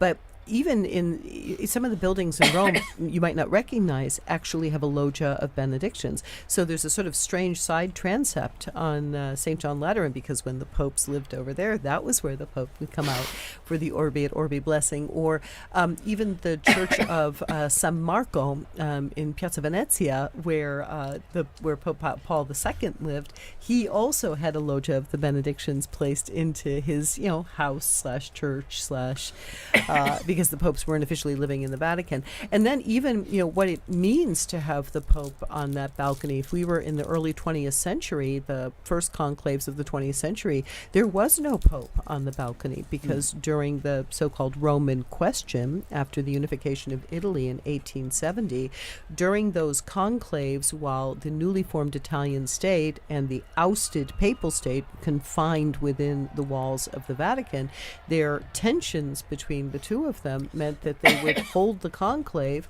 send out some smoke, but you had to wait. You would not see the Pope appear in the square. And so when Pius XI appeared in that loggia, it was already a statement that things were about to change. So it's a very, very, very exciting moment.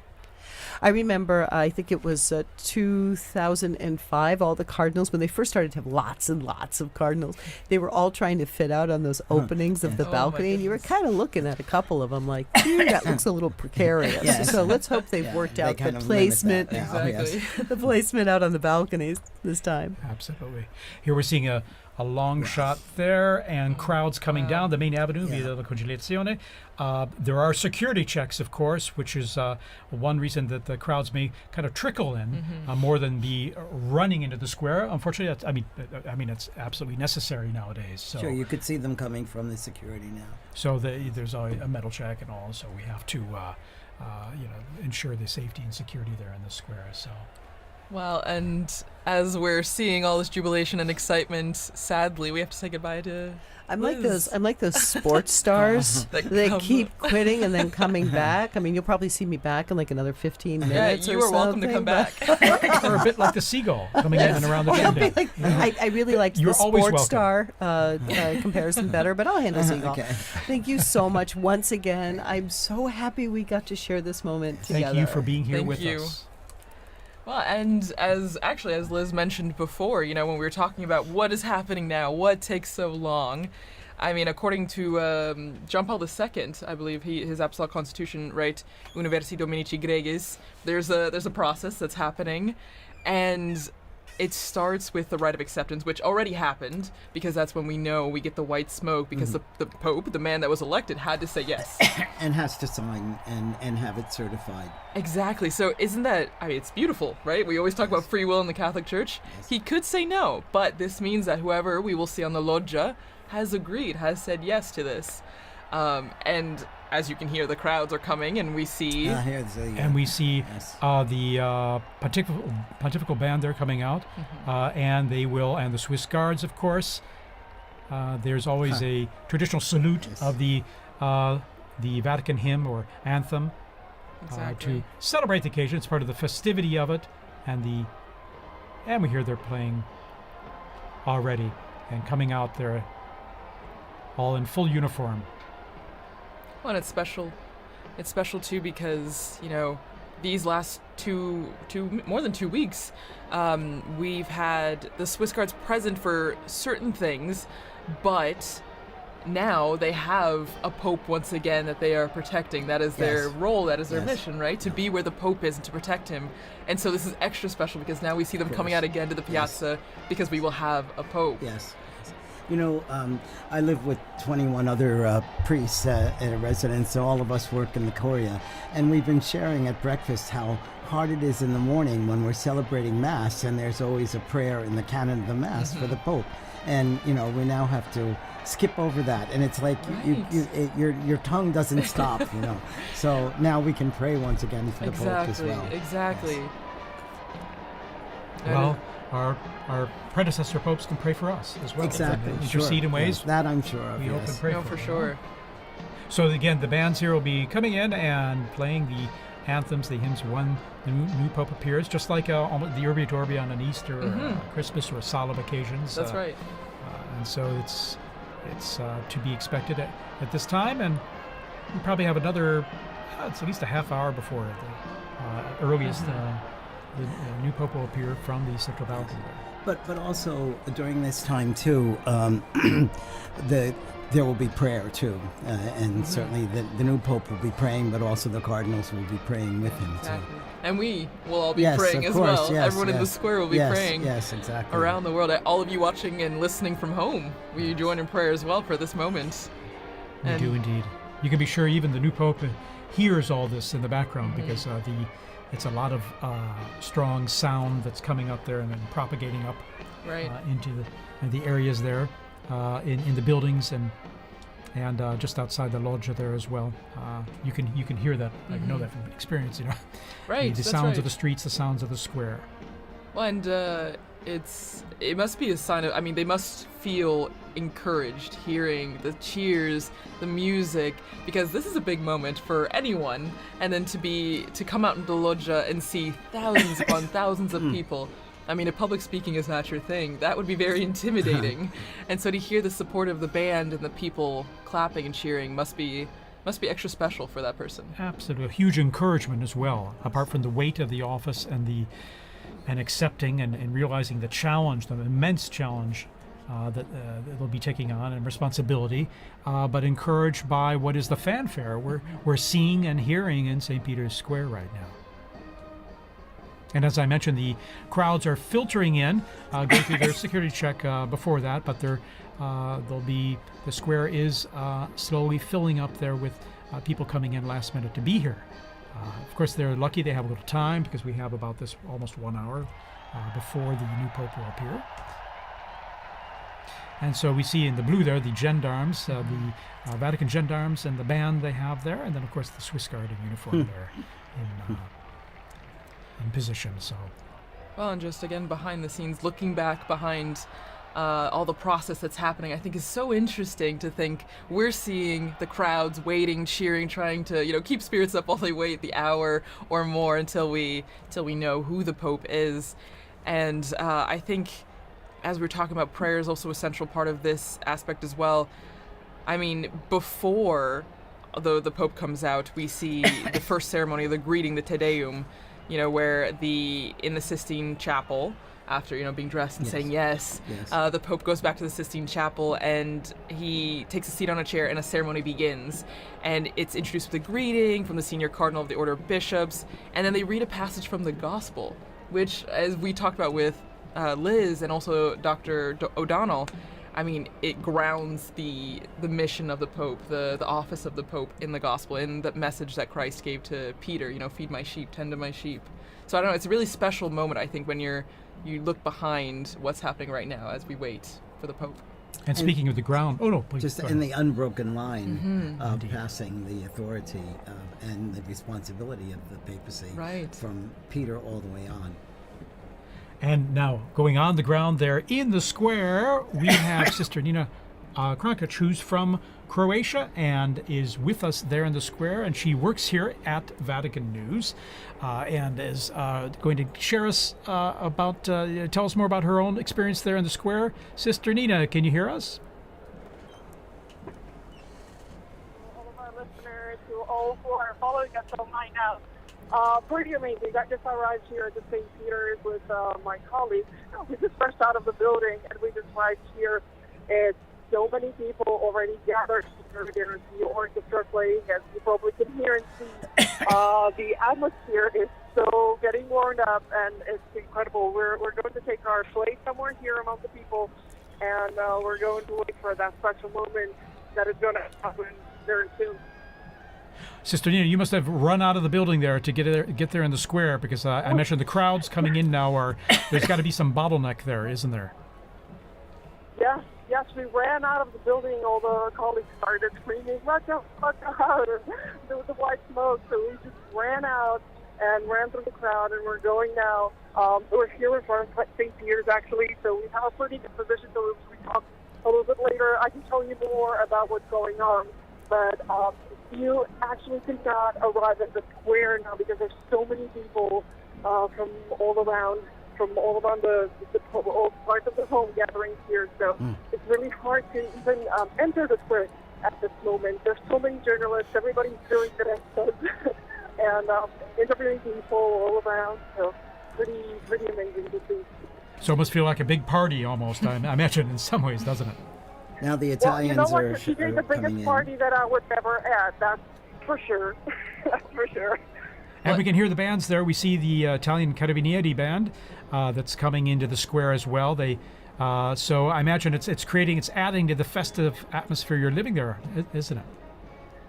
It's very festive atmosphere, and even the Swiss guards are all here, and the music, the people, very festive, very, very beautiful, something beautiful to see.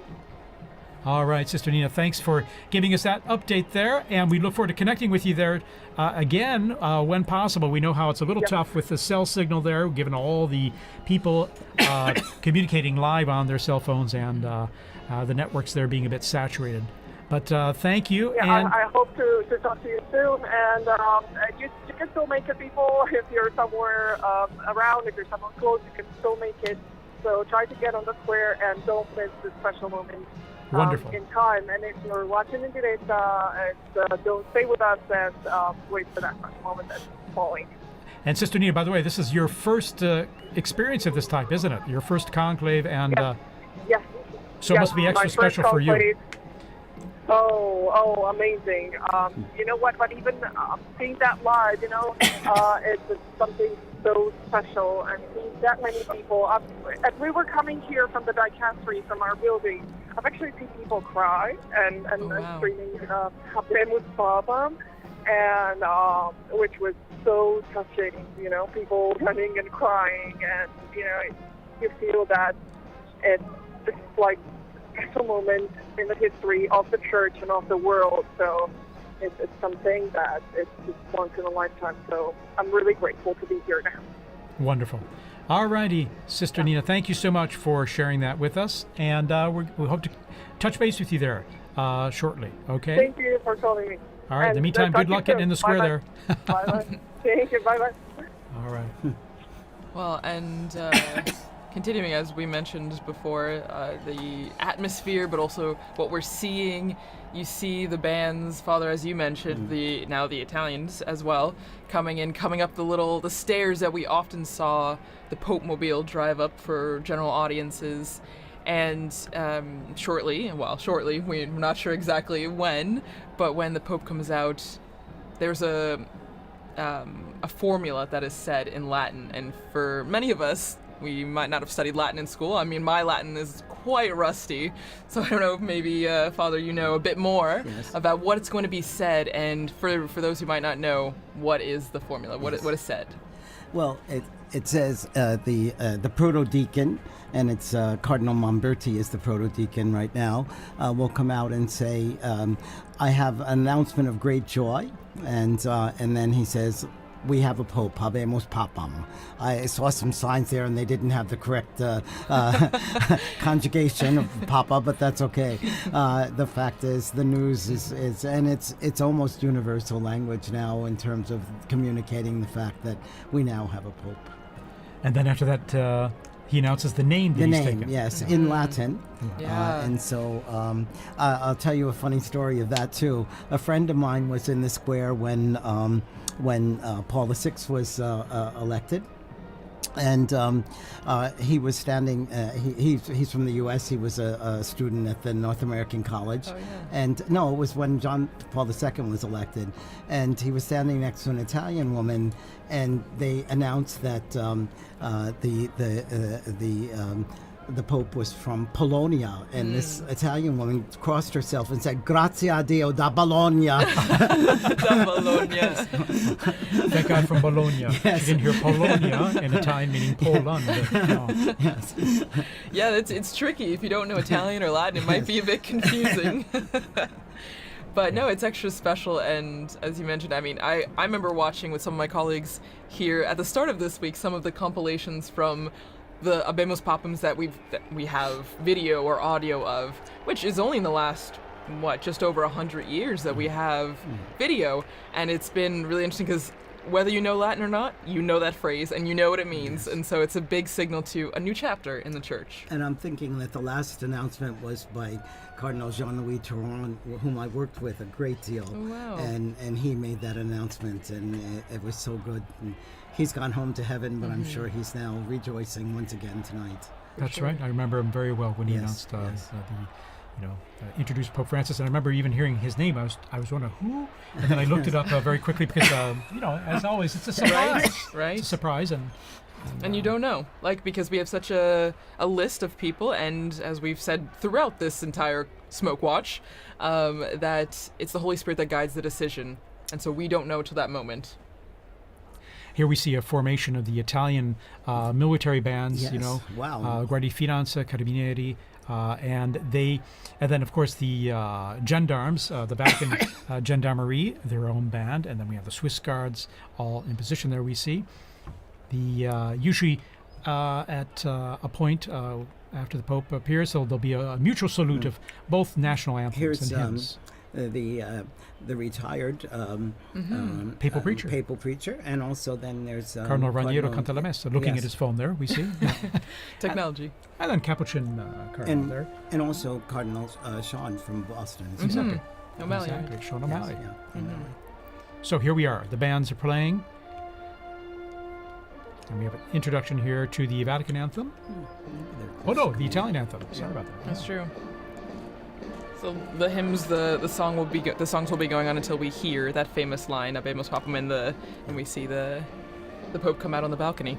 So we're hearing notes from the Italian national anthem. Fratelli d'Italia.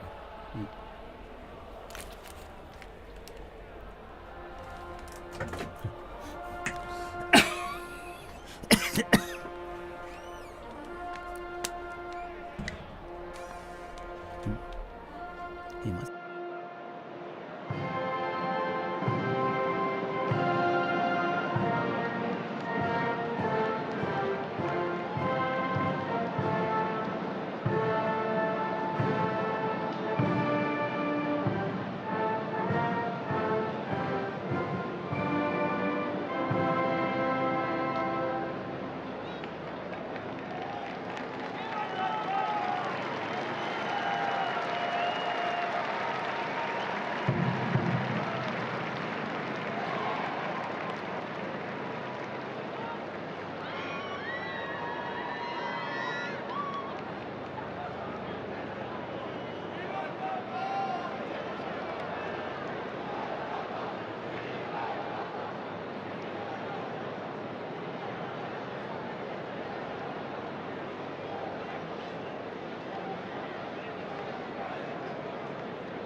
And we've just heard those, the Vatican hymn and then the Italian national anthem played. Mutual salute between the two groups of bands. And now the mutual salute and greeting of both. This is just like when we see at Easter and at Christmas, the Urbi et Orbi. During the Urbi et Orbi, when the Pope gives his blessing to the city and to the world. And before that, his Christmas or Easter message. So the bands are lined up there as we await the curtains to be pulled back there from the central loggia of St. Peter's Basilica there. And even though the Holy See is a separate country, it's important for Italy to be involved in this too, because he's also the Bishop of Rome. So it's his flock is in Rome as well. Actually, just now taking off my headphones to hear some of the ambient sound, you could hear kind of the craziness that's going on outside. You could hear helicopters, ambulances, fire trucks, everything. And so, I mean, even at the end of Via Conciliazione, where we are, you can hear the excitement and the festivities that are happening outside. Monsignor, I think some of that chimney smoke has gotten to me, yes. There's a lot of pollen in the air, yeah, so it's definitely, allergy time here as we head into summer. But what a stunning view there. We have the sun just going down behind the facade of St. Peter's. It's always stunning, when it comes time to sunset there with the facade facing east, but then when you're looking at the Basilica and the sun going down behind it, it's always so beautiful. So beautiful, yeah. But everybody's eyes are on this. Yeah, everybody's looking up, waiting for the doors to open and then the white curtains to be pulled back. Well, and there's actually a story about what's happening right now. Again, the Room of Tears, the Pope, the new Pope, getting dressed, and we know that there are 3 sizes of the white cassocks because you don't know who's going to be elected, but you have to be prepared. And actually, one of our colleagues, Christopher Wells, who was on this morning actually on the Smoke Watch, was talking about Pope John the 23rd, and he was. That's a letter. Yes. And actually, since it didn't fit, they had to tie it like a medical garment. Exactly. And so it's a funny little anecdote to just remember that. I mean, no one knows, and so everyone's prepared. But that's what's going on right now. They're trying on the garments, and they're seeing what's fitting. And of course, they have different sizes available to start with, but sometimes they might need adjusting depending. Exactly. We're all made in God's image and likeness in different sizes. So there you go. See all those flags representing the different nations present. Also, it is the Jubilee of Hope, and so we have pilgrims here for Jubilee events over these days as well. I think I read about 15,000 for currently in Rome just for the Jubilee themed events. For pilgrimages that were organized well ahead of time. Well, and we're hearing from our producer, Francesco Merlo, that they're looking outside our building, and as I mentioned, there's helicopters, but they're blocking off the roads, and that's what Liz was mentioning too, that people are stopping, and they're just trying to get to the square as fast as they can. So it's a moment of organized chaos a bit in the square and around the Vatican. We have reports that there are people literally running to get into the square. And they will eventually, as they go through the checks and controls there. They do an extraordinary job of the crowd control as well, with these many people coming into St. Peter's Square and avoiding any potential problems or issues due to that. So. Well, and that is, you have to think that, I mean, maybe everything has a purpose, right? Everything has a reason, because we have this time in between the white smoke and the Habemus Papam, maybe also for everyone to get to the square. It's a dual-edged sword. The new Pope is being prepared and ready to go to the loggia, but it's also to let everyone who can get to the square to be there for that special moment. And we're seeing it with our Vati drone footage here, as I'd like to call it. And you can see the square there. It's just wonderful. You can get a sense of the crowds, and then on the people kind of streaming in from the main avenue, Via della Conciliazione, and some of the side streets there. Talking about the universality of the church, I just got a message from a UN official in Gaza who's listening to this transmission, and so you could see how connected people are, and how grateful they are to be able to hear Vatican news as well. Yeah, of course. Well, we're grateful to have you here to say some nice, intelligent things for us. I don't know. As well as and give us some interesting input on all, and to share this experience. As we see our drone footage there the shows drone. Our Vati drone is showing the avenue there filling up with people, and as they come closer to the square, then they just go through a check there, and we'll. And all the flags are ready. And Thaddeus, because since you've been, this is your third conclave in Rome. In Rome, yes. And well, so I haven't been a conclave elsewhere. No, but you've been in Rome. Yes. Oh, yeah. But have you ever had the opportunity, because I know working here, we're always pretty much in here, but have you ever had the chance to run out to the square or see the excitement? For Pope Benedict, I was up there on the colonnade there. If you're looking here on the footage here, you can see here on the left side there on that colonnade there where the statues are, on top of the Charlemagne wing of the colonnade. I was up there and able to just view from that position where all the photographers, videographers were, or most of them anyway, accredited to see him come out and greet the crowds and give his blessing. And I remember, this is a strange thing, but after that event, going back into the Vatican and running into Cardinal Jorge Bergoglio. Oh my gosh! This is long after probably about an hour after the blessing was given at the end of the. And I remember it distinctly because I knew the faces of all the cardinals, and so it was a. Little did you know. Little did I know. Little did I know. And then when there we see some of the cardinals there. There's Cardinal. I think that's Cardinal Whirl, and we see, and then. Canta Mesa, Canta la Mesa. Canta la Mesa, and then. O'Malley. The cardinal non-electors. Yeah, exactly. They're over 80, and so there's they're non-electors. Sister Petrina, the head of the Governatorato now. And that's Archbishop Fisichella as well, I think. Yeah, we see the secretary of the dicastery for communication there, Monsignor Lucio Ruiz, as well. Anyway. Well, and so Thaddeus, was it? I mean, obviously it's very different being inside here, but the excitement is still pretty much the same, being on the braccio, the colonnade, and being very here. Much so, because you're seeing things up close, and not only into the bells I was mentioning earlier that you hear very clearly and loudly, but then seeing from a unique angle, almost at below the level of the central loggia, but higher up from in the square.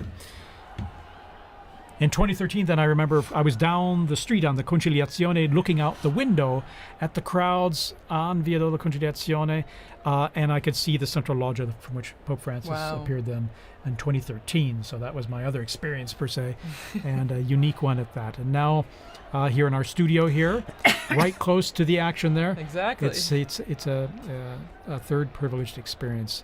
And again, what's really... you really feel is the excitement of it, and the joy of having a new pope, but then also the expectation: who's it going to be? Right. And I remember with Pope Benedict, it was a bit the weather was a bit cloudy and cool then. I mean, this is a day of just brilliant sunshine, mild temps. Of course, we're in May, and so things warm up here quite a bit and pretty quickly. When Pope Francis was elected, I was helping out at an English-speaking parish in Geneva, in addition to my other work. And the pastor had asked me to give a talk to the parents of the First Communion children. And we got the news just as I was ready to start the talk. So I knew tonight I'm not going to get anything else done of this. Wow. So you've gotten the announcement in different places all around the world. Yes, No, that's amazing. And every time just a tad different. And we have joining us Father Paul Samasumo, who's from Zambia, and he's head of the English Africa section here at Vatican News and the Dicastery for Communication. Father Samasumo, good to have you here. Many of our listeners who listen to the liturgies will recognize your voice as well as you do the commentaries for the papal events. How's this experience for you now? Thanks, TJ. Actually, I've been here all day. And then I went outside to meet someone. And you won't believe, I got blocked. I could hardly come in. I've been trying to come back for the last 10 minutes. But fortunately, the security forces allowed me when I showed my badge. And people are just running into the square. It's amazing. It's my first conclave. I came in just after Pope Francis had been elected. So this is quite an experience for you. It is then, an too. experience for me as well, yeah. Absolutely. Amazing. Even just the moments leading up to this experience. I live in a house where some of the cardinals also were staying before they moved to Santa Marta. Of course, they had their own little tables, and sometimes we just provoke them. They had some secrecy, of course, confidentiality, but it was so wonderful, and the dedication of them going to the congregations, the meetings, and even the non-electors, some of them live there permanently in our house. And we have some of the staff who have been helping. They had to also do the swearing in, so that they would be. Some of them couldn't go because they have small children, and they wanted to stay next to their children. So it has been a great experience, even from that point of view. Well, and also, since you're from Zambia, how do you think people in Africa, the African continent, are taking this moment? I mean, we have viewers, listeners from all around the world, but your experience in watching the conclave and being prepared for this Habemus Papam moment, like, what do you think is the atmosphere, the environment of people watching in Africa? It's a great moment. I can tell you already I've received about 5 or 6 calls just within the space of 10 minutes as I was coming in. Wow. From some of my colleagues who are in the media. And I think the most, the call that I really enjoyed was from my uncle. My uncle is 82, and usually we talk to him through my aunt because there's a problem of hearing. But he's so excited, so everybody's following. They're following on various channels there, the national television stations, on radio and so forth. It's a great moment. And knowing Africa, they've always been fascinated by the popes. I remember even from a time when I was a young boy myself in catechism, we used to be taught the anthem, the papal anthem. Really? Yeah. So that was very familiar for you to hear. Not this one, but there's an old one that was translated in our languages. Oh, wonderful! Translated in your language. Yes, yeah. In your language or Yeah, languages? Exactly. And what are your languages, by the way? Just out of. Well, I'm from Zambia, and Zambia has 72 languages. Oh my goodness! Of which 8 or so are the main ones that's widely spoken. English is the official language, so you can get by with that. Fantastic. And I imagine people tune in even to our live streams, even if it's in Italian, Latin, or with your translation in English. I imagine it's a way to connect people. Tune in the same, even if they don't understand what's being said. It is, and some directors of some of our Catholic radio stations. I'll give you an example. For in Kenya alone, there are about 11 Catholic radio stations. Wow. So they've been asking, what time is the smoke? Why are we having the smoke? Yeah. Well, and it's really interesting now that we have you, Father Paul, in here, because as we heard from Father Bob, we had a message from Gaza, listening there, and then now you hearing messages from all over, and so it's the wide-reaching effect of this moment, and as the message or the theme that we've seen throughout our conversation has been universality, and how this is not just a moment for people here in Rome, and not just for Catholics, for people everywhere. In fact, I'd like to thank people around the globe tuning into our live stream here. Maybe you're watching on a local or a national network, local Catholic radio, wherever you're listening. Thanks for joining us here.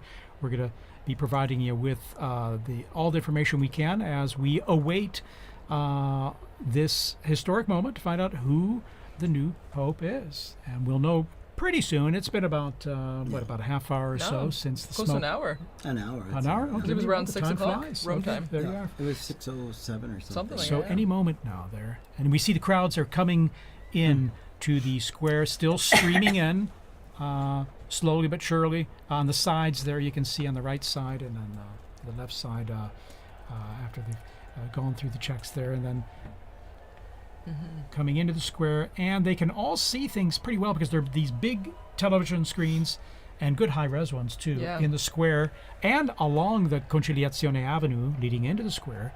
So many people, they can see just what we're seeing all together here.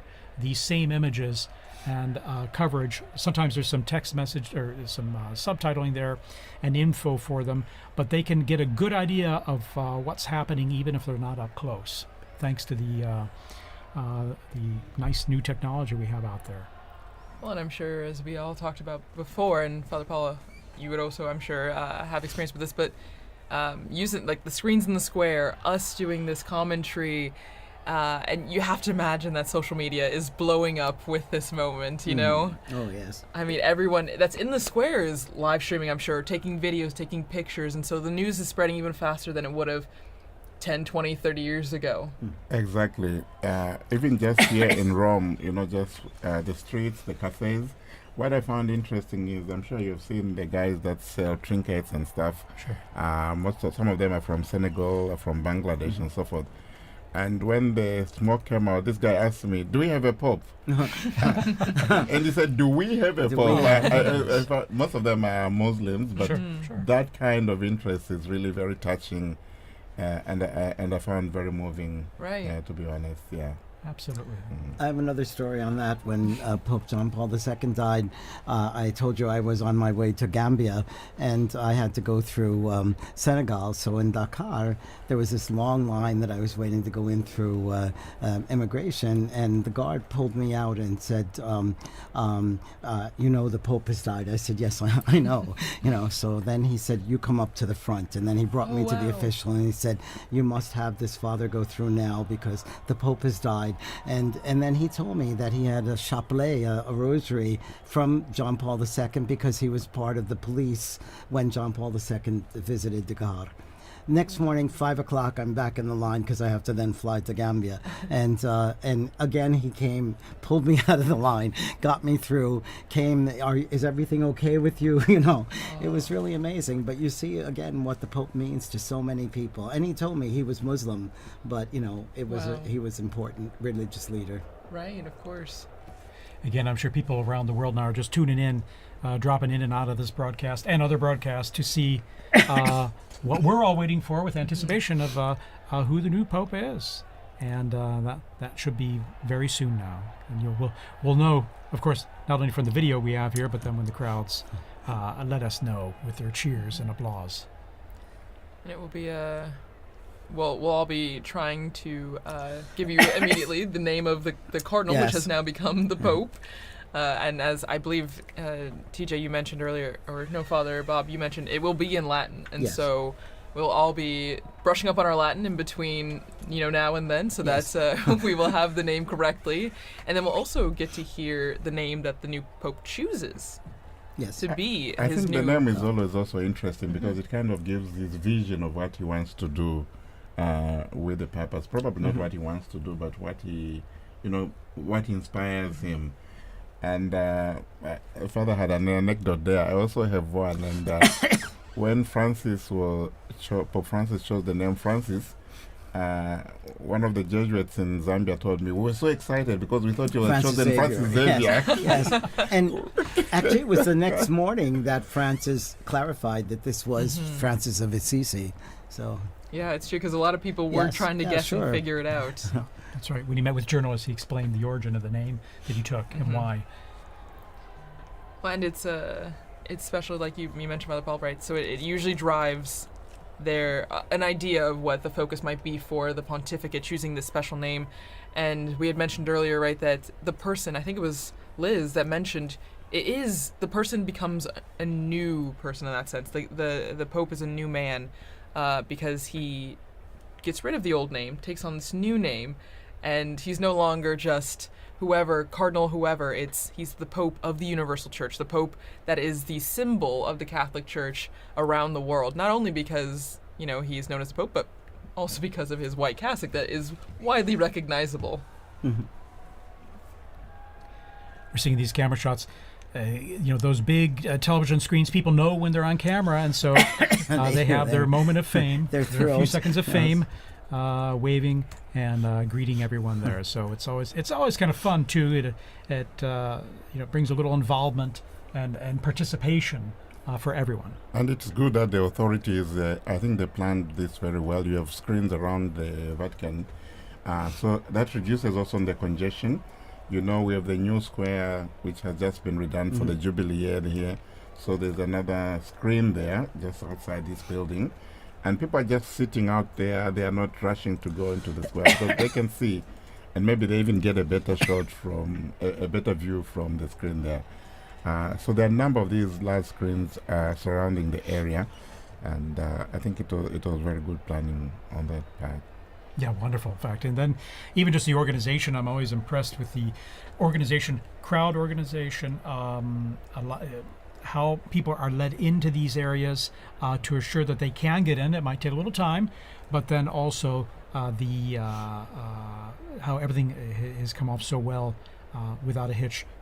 Again, it was almost prophetic because so much of the reconfiguration of the square and Via della Conciliazione was done for the Jubilee, but it served very well for the funeral and now for the new Pope.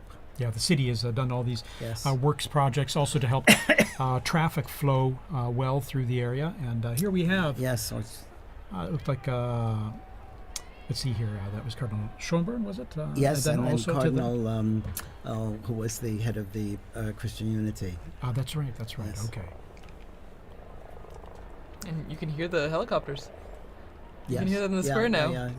So it's getting louder and more apparent that there's people from all over, and everyone's getting images of the square. And I think the security forces trying to Yes. keep the peace, Mhm. and I noticed also they blocked some of the roads leading to so that people are running across the roads, you Right. know. So Gotta keep them safe, you too. gotta keep them safe, right, Kelsey? Well, and so one of our colleagues, Lisa Zengarini, she did a lot of research on why we have this tradition of changing the baptismal name of the cardinal into the name for the Pope. And it actually started way back, It looks like there may be. yeah, 2,000 years ago to St. Peter, whose original name was Simon. And so it stems all the way from that. And it's a lineage that has been continuous since that time. And actually, what's interesting is that not all the popes have done this. Out of the 266 now, 267, only 129 have actually chosen a new name, which I never realized. It was much later Mhm. before the new name, was put into practice. There you go. Yeah. And that was John the 12th, Mhm. Pope John the 12th. And only during that time, from 955 to today, it's only 2 other people that have not Yes. taken new names, which is interesting. Very interesting. Yes. So we've gone from the smoke watch and warning now to the Pope watch. Yes. We're on the a new Pope watch watch. here from the central balcony, and I think we're coming up on prime time here. I think soon we should be seeing the new Pope appear, and we're getting some zooming. Some close-ups here of the crowds there, and we saw some Vatican officials. In fact, before. TJ, I just also wanted. I And know as well as the mayor of Rome is out there. Yes. Okay. Yes, Gualtieri. That's right. Before that we saw, was it Cardinal Casper, right? Christian Unity we saw. That's right. In the Casper, square there. yeah. Casper, and then... I was going to say that it's been interesting also from the time the Holy Father Pope Francis died, how the liturgies have been moving and preparing the people. Yes. Even yesterday's Mass, the prayers, we implore you, give us a shepherd Yes. pleasing to you, one who will lead us by example and lead us to the gospel truth. This is in the collect and in the closing prayers. Yes. So this conclave liturgy is also very elaborate and very moving and preparing the people. So it's not just like this is just a successor to Francis. This is actually, a transformation. This is going to be Peter now, who is going to be taking office. That's right. Cardinal Ray said that in his homily, didn't he? He did. He's been such a gift during this time too, Cardinal Ray. Cardinal Ray's incredible. 92 years old, full of energy, and beautiful homilies, really inspiring us and helping us live through this whole ordeal. Very inspiring. At 92 years. Yes, 91, 92 years old. Yes, Amazing. Yeah, inspiration indeed, and then his energy, and also animated as well in delivering, giving his homilies as well with passion. So I'm always impressed. But So here we are. All right, we got those flags. Someone More is just coming asking in. me on the phone, do we have the name yet? No, we don't know the Yes. name We yet. will learn with all of you. We're all like everyone else. It must Yeah, be so- hard for those cardinals out there now because right. I'm sure they're not allowed to tell us. Exactly. But, That's true. Yeah. Wow. Mom's the word. Mom is the word. And we're just waiting for the appearance. Pope Watch is on high alert. That's right. It could be turned into. It will be a warning soon. It will be. Okay. So. Yeah. All right. So even some quiet among the crowds now as this anticipation is Building. sinking in and building. Because I think what they will do as soon as the square is full, they don't let any more people inside to prevent a stampede. That makes sense, yeah. It makes a lot of sense. Again, like you were saying, the safety. Yeah. Safety is a big priority, even though it's very Absolutely. exciting. And you see even small children getting excited for this moment on our screen. So from It's the kinda fun youngest to the oldest. Fun for them, fun for us. too, Exactly. you know? It's as fun for all us ages. adults. Indeed. And even the Vatican flag. Vatican time flag. And we're lucky the sun's gone down behind, it looks like behind the Basilica now, so you won't have the sun blinding you as you look at the central balcony, the loggia there. So a bit of anxiety yesterday, when the smoke wasn't coming, and say, what's happening? Why is true. it taking that long, and so forth. But you could understand. I think, as has been explained, there's so much to do. There was the juramento, there was the homily of Cardinal Cantalamessa as well. Then and then there was also the Vespers as well. So I think it was understandable. But you could also understand also the anxiety and the joy and the excitement surrounding all this. Sure. Yeah. Of course. And then the first time going through the whole process of the voting process, whereas, by the time this morning came around, it was all, it wasn't anything new. They're going in there to vote. Right. And, before prayer, of course. And I mean, a lot of these flags that we're seeing on the screen as we wait for the Pope, it reminds me a lot of World Youth Day. The same kind of excitement, the same kind of building. You see young people from all over. It's a really beautiful image, and I think is again just a sign of the youthfulness of the Church. We talk a lot about the future of the Church, which begins with this new Pope, but the young people that are also present at this moment to see the historic aspect of this. It's really beautiful. And we see the internationality, the universality of the Catholic Church. It's a global reality, and we see that in the crowds there in the square. And this we also saw during the funeral of Pope Francis. So many people. Okay, there's movement. Okay. Yes, there is movement. Here we go. The white curtains there behind the glass door. Now the doors are being opened. We see first. Here we are. Cardinal Coming out. Mamberti. The Cardinal Proto-Deacon. Cardinal Dominique Mamberti. And he's smiling. He's smiling. He will give us the announcement. Here we are.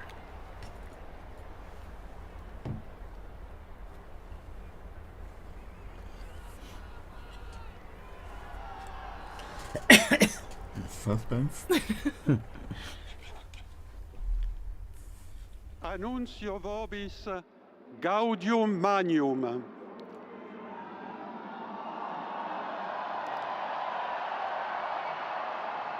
Habemus Papam.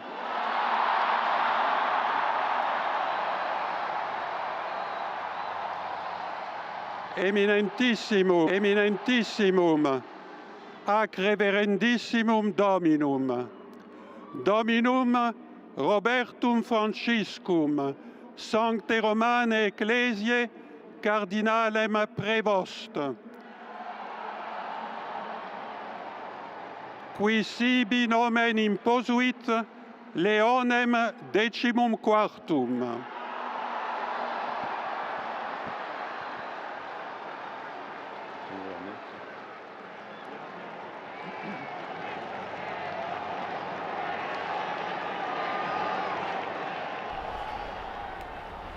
So the Pope is Cardinal Robert Francis Prevost, who's taken the name of Leo XIV, Pope Leo XIV. Cardinal Prevost is an American, and he spent most of his ministry in Latin America, in Peru, and also in Paraguay. And he's an Augustinian father. He was the provincial in Latin America, and then became the Bishop of Chiclayo in Peru. And he then is also, he became the Superior General of the Augustinian Fathers as well. He's now he's been the prefect of the dicastery for bishops. We see the cardinal electors there appearing on the balcony there as well, with this joy and their smiles on their face. A great joy indeed, and well, it wasn't one of those papabulas, so to say. What a great joy. It's a wonderful joy. And he's from Chicago, yes. Illinois. Yeah, Chicago. Okay. An American. An American. Yes. And an American. I think that's a historic moment. For sure. Truly, truly historic. And you can see all the cardinals on the different Yes, balconies on the there. different For our radio listeners, you may not be able to see this, of course, but they're appearing on all the balconies to the left and right of the central balcony there. All of them clearly standing out with their red vestments and smiles, and waiting to again for all of us to greet this new pope as well. Greet the new pope. Which now we know his name. Cardinal Robert Francis Prevost, Augustinian. Amazing. And has served as prefect of the dicastery for bishops. A native of Chicago, Illinois, in the United States.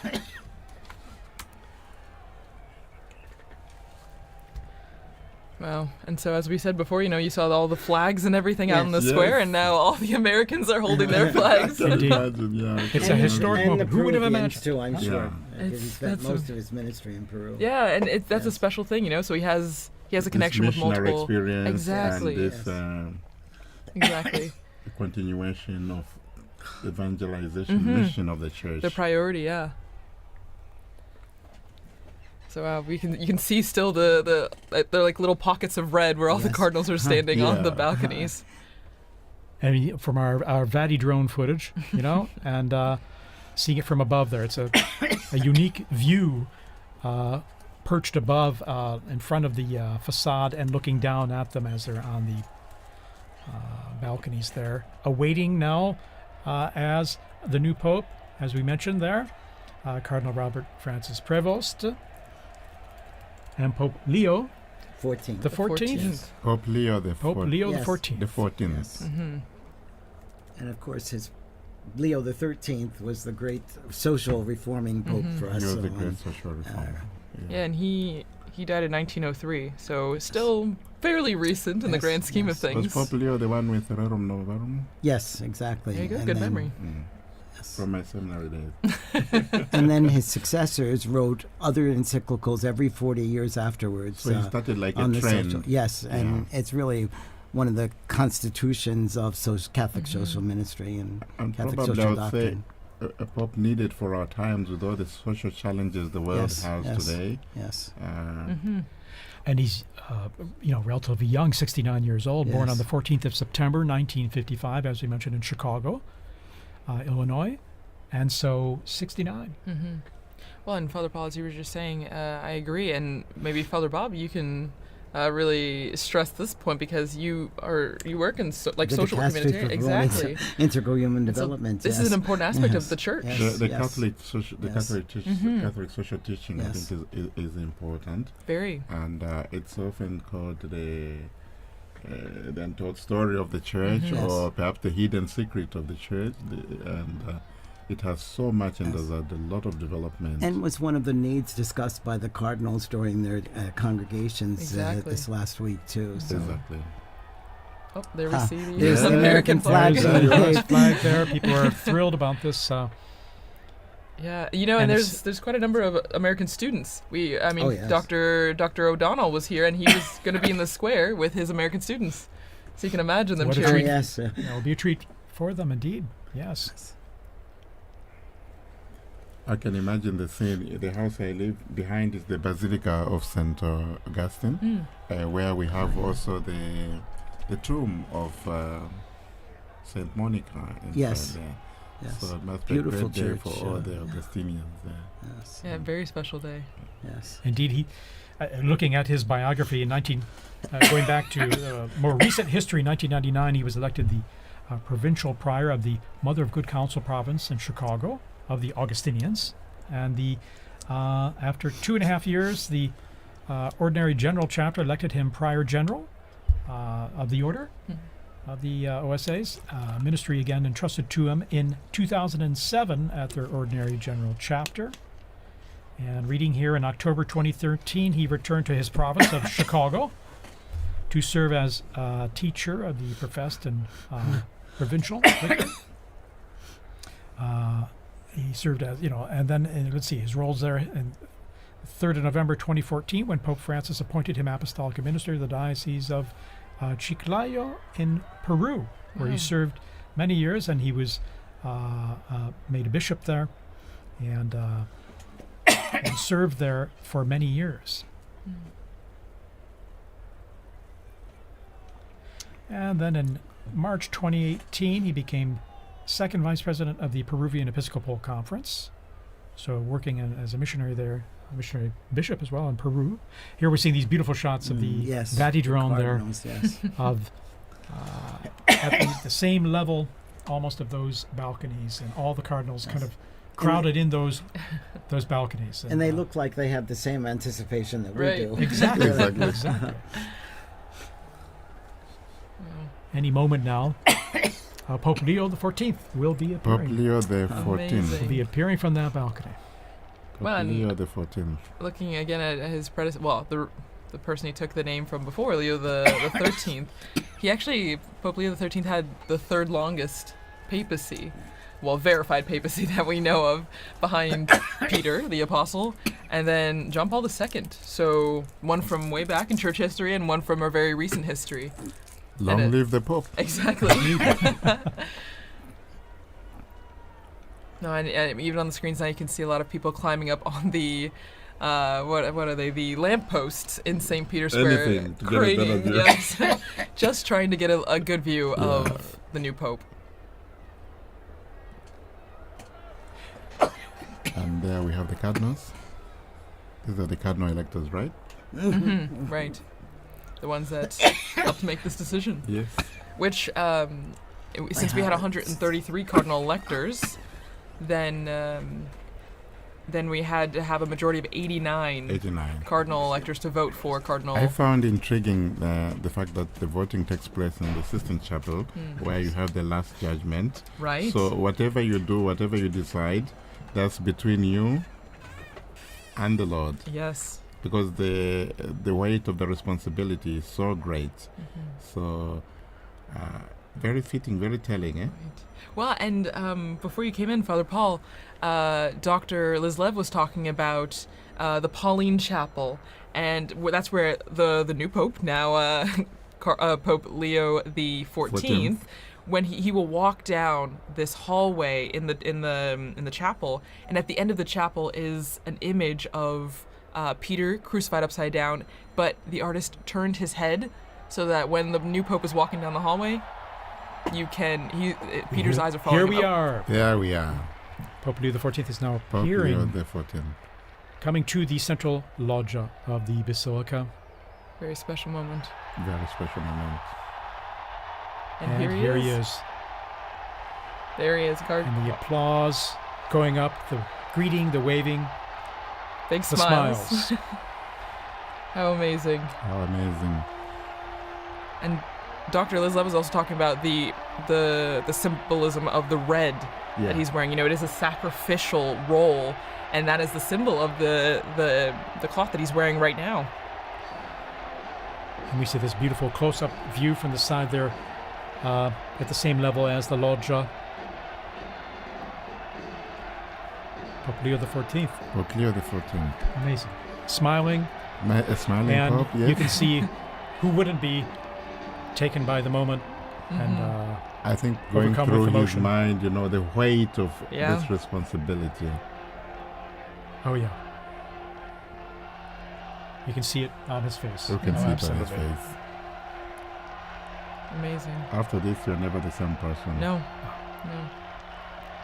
And we're hearing the bands below, the mutual salute of the anthems, the hymns, the Vatican hymn and the Italian national anthem, as we do traditionally at the Easter and Christmas, as we've mentioned. And after this, now Pope Leo XIV, he will give a greeting and impart his first apostolic blessing, the Urbi et Orbi, to the city and to the whole world. So that blessing extends to everyone who is watching, everyone who is listening, your family, wherever you are. It's a great moment to prepare ourselves for this first blessing. This most solemn blessing, you can just feel and see the emotion on his face. Yeah.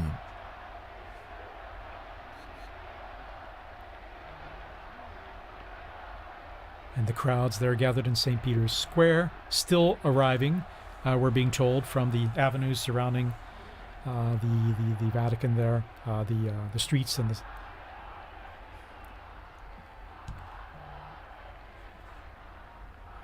So just getting messages here, congratulations, God bless the Pope. And you can hear the chanting from the square.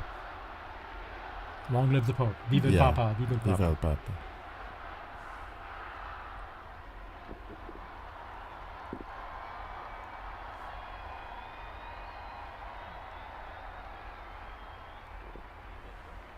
And we're all silent now, awaiting his first words.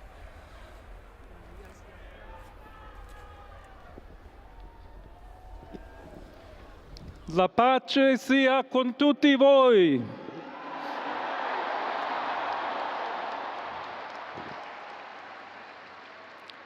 Fratelli, sorelle carissimi, questo è il primo saluto del Cristo risorto, il buon pastore che ha dato la vita per il gregge di Dio.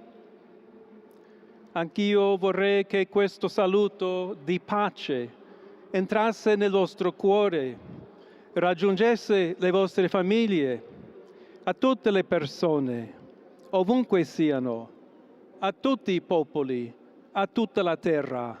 La pace sia con voi.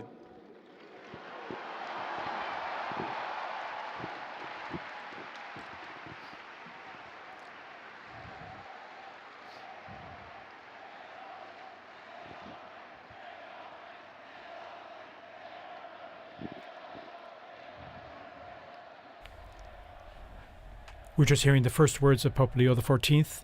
As he continues, we'll provide a summary here in just a moment as we listen to his words. He's asked everyone to, brothers,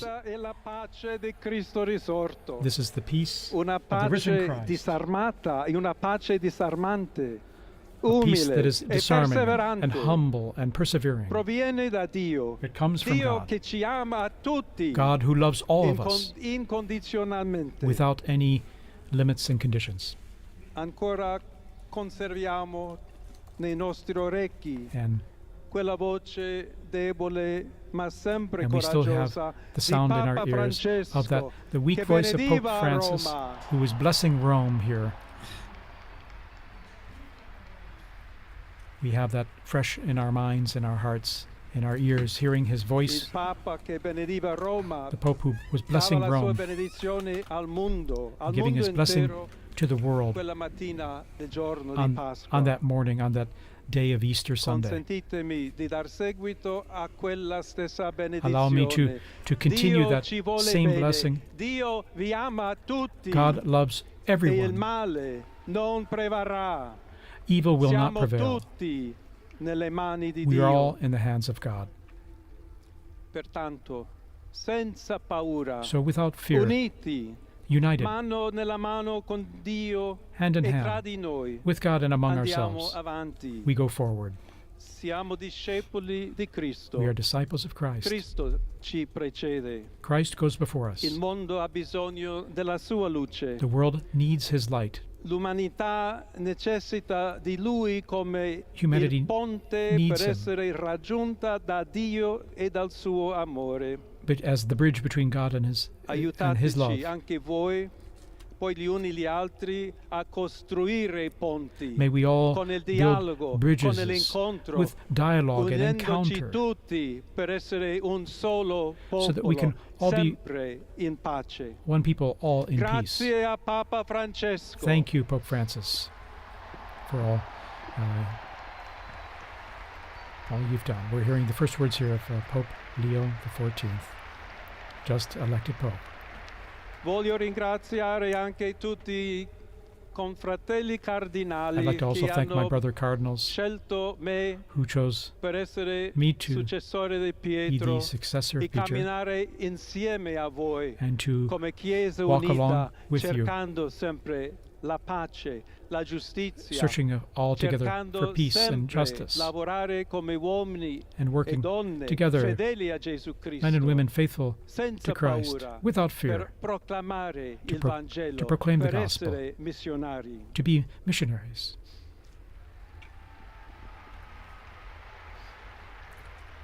Pope Leo offering these initial words, which we're just Sono translating on the fly here.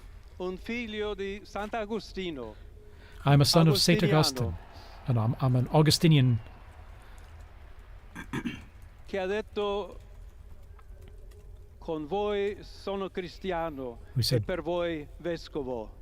with In you I am a questo Christian, senso and for you possiamo I am a bishop. tutti camminare So insieme may we all verso quella walk patria together towards that, la quale Dio ci ha preparato.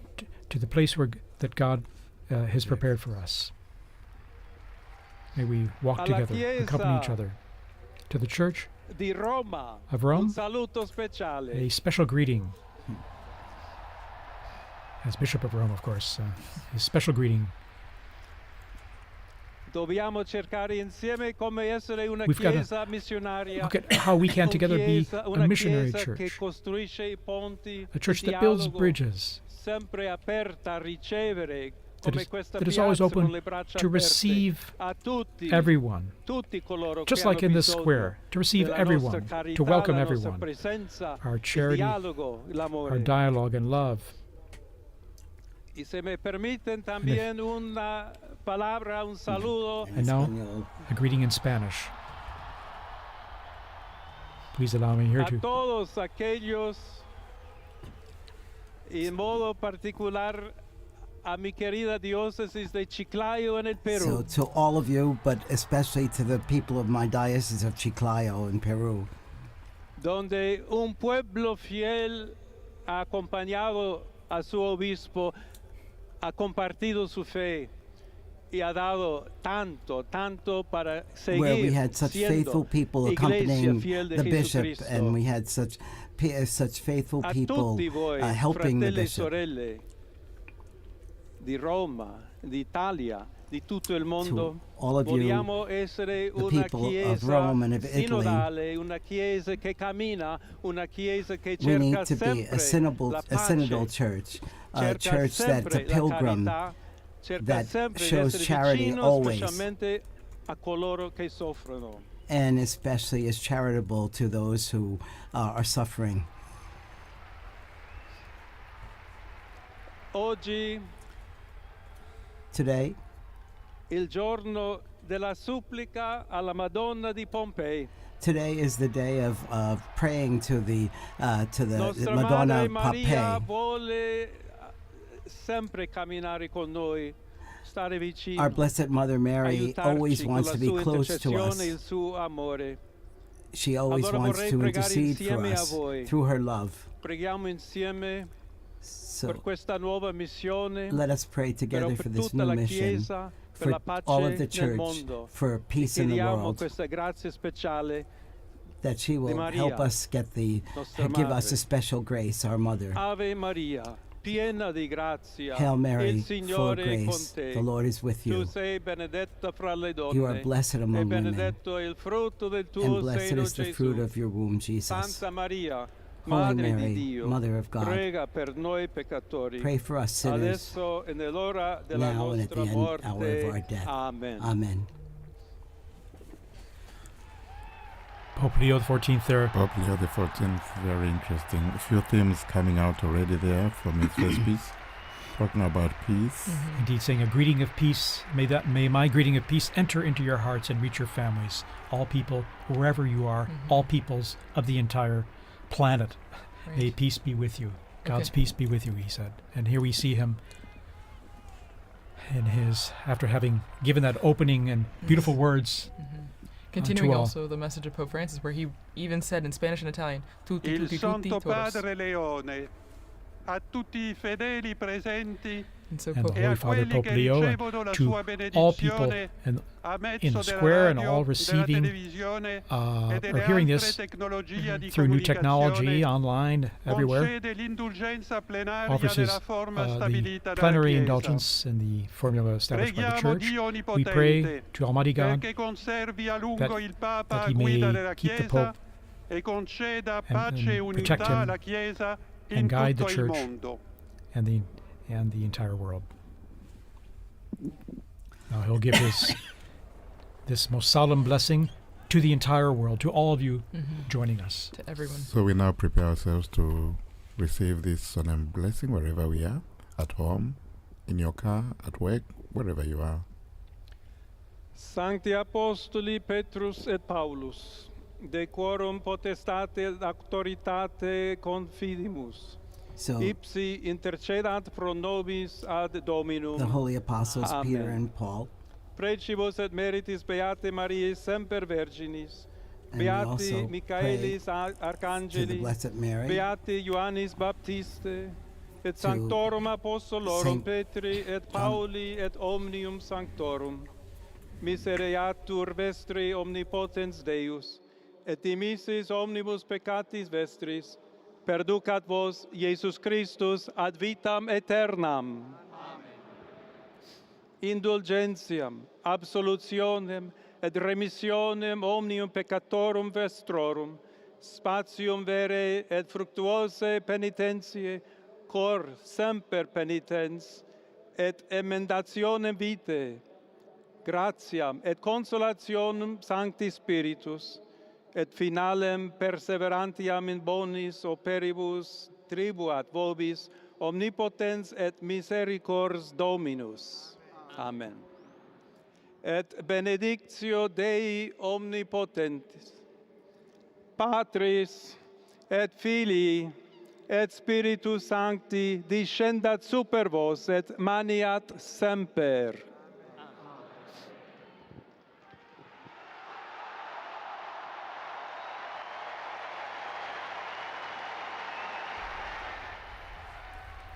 And we just heard the blessing there, received the blessing there of Pope Leo XIV, and to the world, to the city, this most solemn blessing to all of us and all of you listening and watching out there.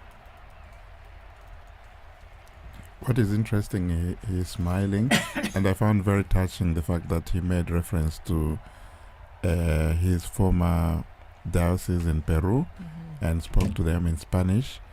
Very, very touching moment, and how they are thanking them for how they accompanied him. And so from this moment, I think we all accompany the new Holy Father with our prayers and support.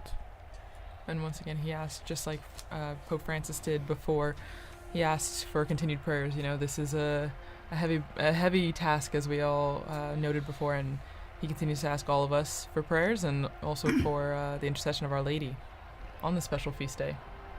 and he asked us especially to be bridge builders, as he is, Pontifex, a bridge builder as well, but that we should all be building bridges, both here in the Diocese of Rome, in Italy, and throughout the world, and that we should build that on fraternity and on solidarity and on dialogue. So many times Pope Francis told us the same.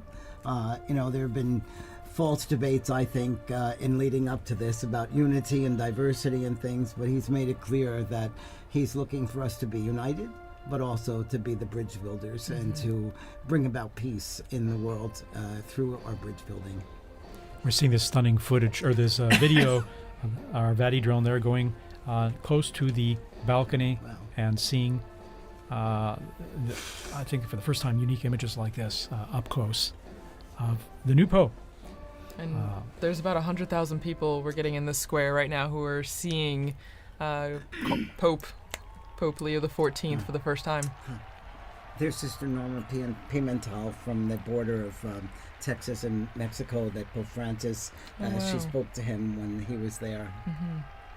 That's amazing, all the people who are appearing in the square now and the connections they had present and past. Again, quite a novelty, an American Pope. Right. And here he is waving, and again, once again, you can see the emotion and sense of responsibility, the weight of the office. Well, and this is a beautiful view, seeing from inside the loggia, looking out what he would see as he waves to the crowds.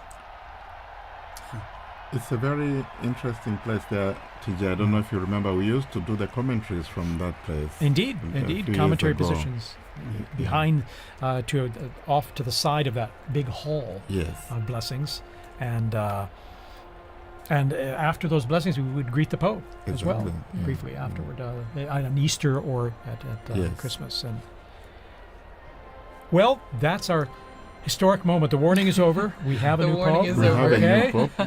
And you know, Monsignor Vitello, you were telling us here about. I mean, you were translating the prayer. Yes. This is the prayer Yes. that is read, or the blessing. I'm sorry. The Urbi et Orbi. The Urbi et Orbi.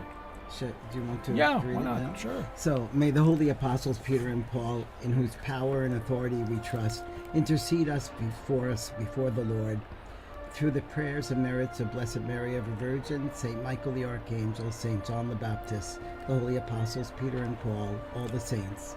May Almighty God have mercy on you and forgive you all your sins, and may Jesus Christ bring you to everlasting life.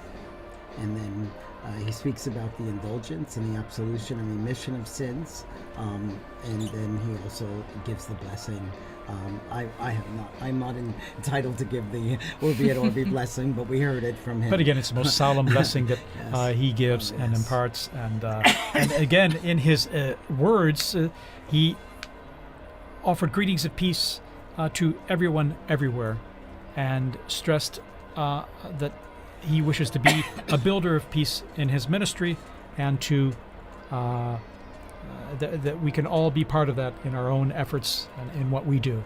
And 2 or 3 times mentioning the word missionary, I think probably also echoing his own experience as a missionary bishop, and now a pope. I found also that very touching, this openness to the world.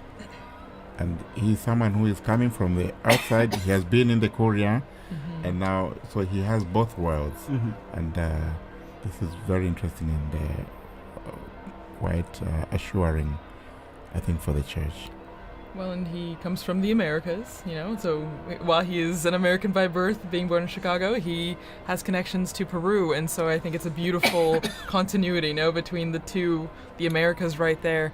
And as we see on the Vati drone, we're getting a good image of the apostles lined up on St. Peter's, the facade there, and you still see the massive crowds that have gathered, over at least 100,000 people, both in the piazza right there, and beyond, past Via Conciliazione and our office even. Indeed. And then, again, that embrace of the 2 colonnades is just unique. It has a warm feeling to it of welcoming and embracing those present there in the crowds. Now, we're going to try and go back down on to the square there to our own Joseph Tulloch in the roving journalist. Our roving reporter. We're trying to connect with him. Again, it happens that the cell coverage there gets pretty saturated, even if it's pretty extensive. So we're waiting to link up with him to get some direct feedback from him. But while we wait for that, as you were just mentioning, TJ, about the arms of the colonnade, and that ties in perfectly with what Pope Leo XIV was talking about also in his Urbi et Orbi, the blessing and the greeting, where he speaks about we need to be welcoming to all people, tutti, tutti, tutti, todos, todos, todos. And so it continues. I mean, you get that welcoming embrace from the square, but then also from our new Pope, which is a continuity also from the late Pope Francis, who initiated that, with his famous line, todos, todos, todos. Exactly. Everyone is welcome. It was interesting that he said, for you, I'm a bishop. With you, I'm a Christian. Yes. That was really beautiful. A quotation from St. Augustine, I think, yeah? Well, And it's true. It's a nice, it's a good way to identify himself, you know, that we're all Christians, but he's also a shepherd when he was a bishop, but then now as the Bishop of Rome and the head of the Catholic Church. Again, embracing everyone, inviting everyone, basically underscoring the unity that brings us together, both Christians, non-Christians, everyone. And it means, TJ, we are going to see that unity you're talking about in the synodality, because he did refer to synodality as well. He did, and that word meaning talking to hearing everyone's opinion and dialoguing together, listening to one another. That's what, in sense, the basics of synodality in terms of listening to one another and seeing where we can talk about things and come to understand one another and where we're coming from and maybe the best way to go forward together. And we're going to be on, just to let you all know, we're going to be on the air here for a little while longer, at least another probably about an hour here, to provide more updates on what's happening and trying and to connect to St. Peter's Square there with our own Joseph Tulloch. We're trying to get through there, and once we get through, we're going to chat with them and get some a sense of what it's like out there. I mean, the crowds are still there, although the square is slowly starting to empty now. And we're seeing the bands there that just performed earlier leaving. And again, an incredible moment. It's amazing to have a pope from North America, from the United States, and but one who's also lived and worked internationally, as we mentioned, Peru, and then here at the Vatican. In fact, his Italian is very fluent. We're going to take a little break here, little musical interval, and we're going to come back. I'll be right back. Just shortly here. So stay tuned.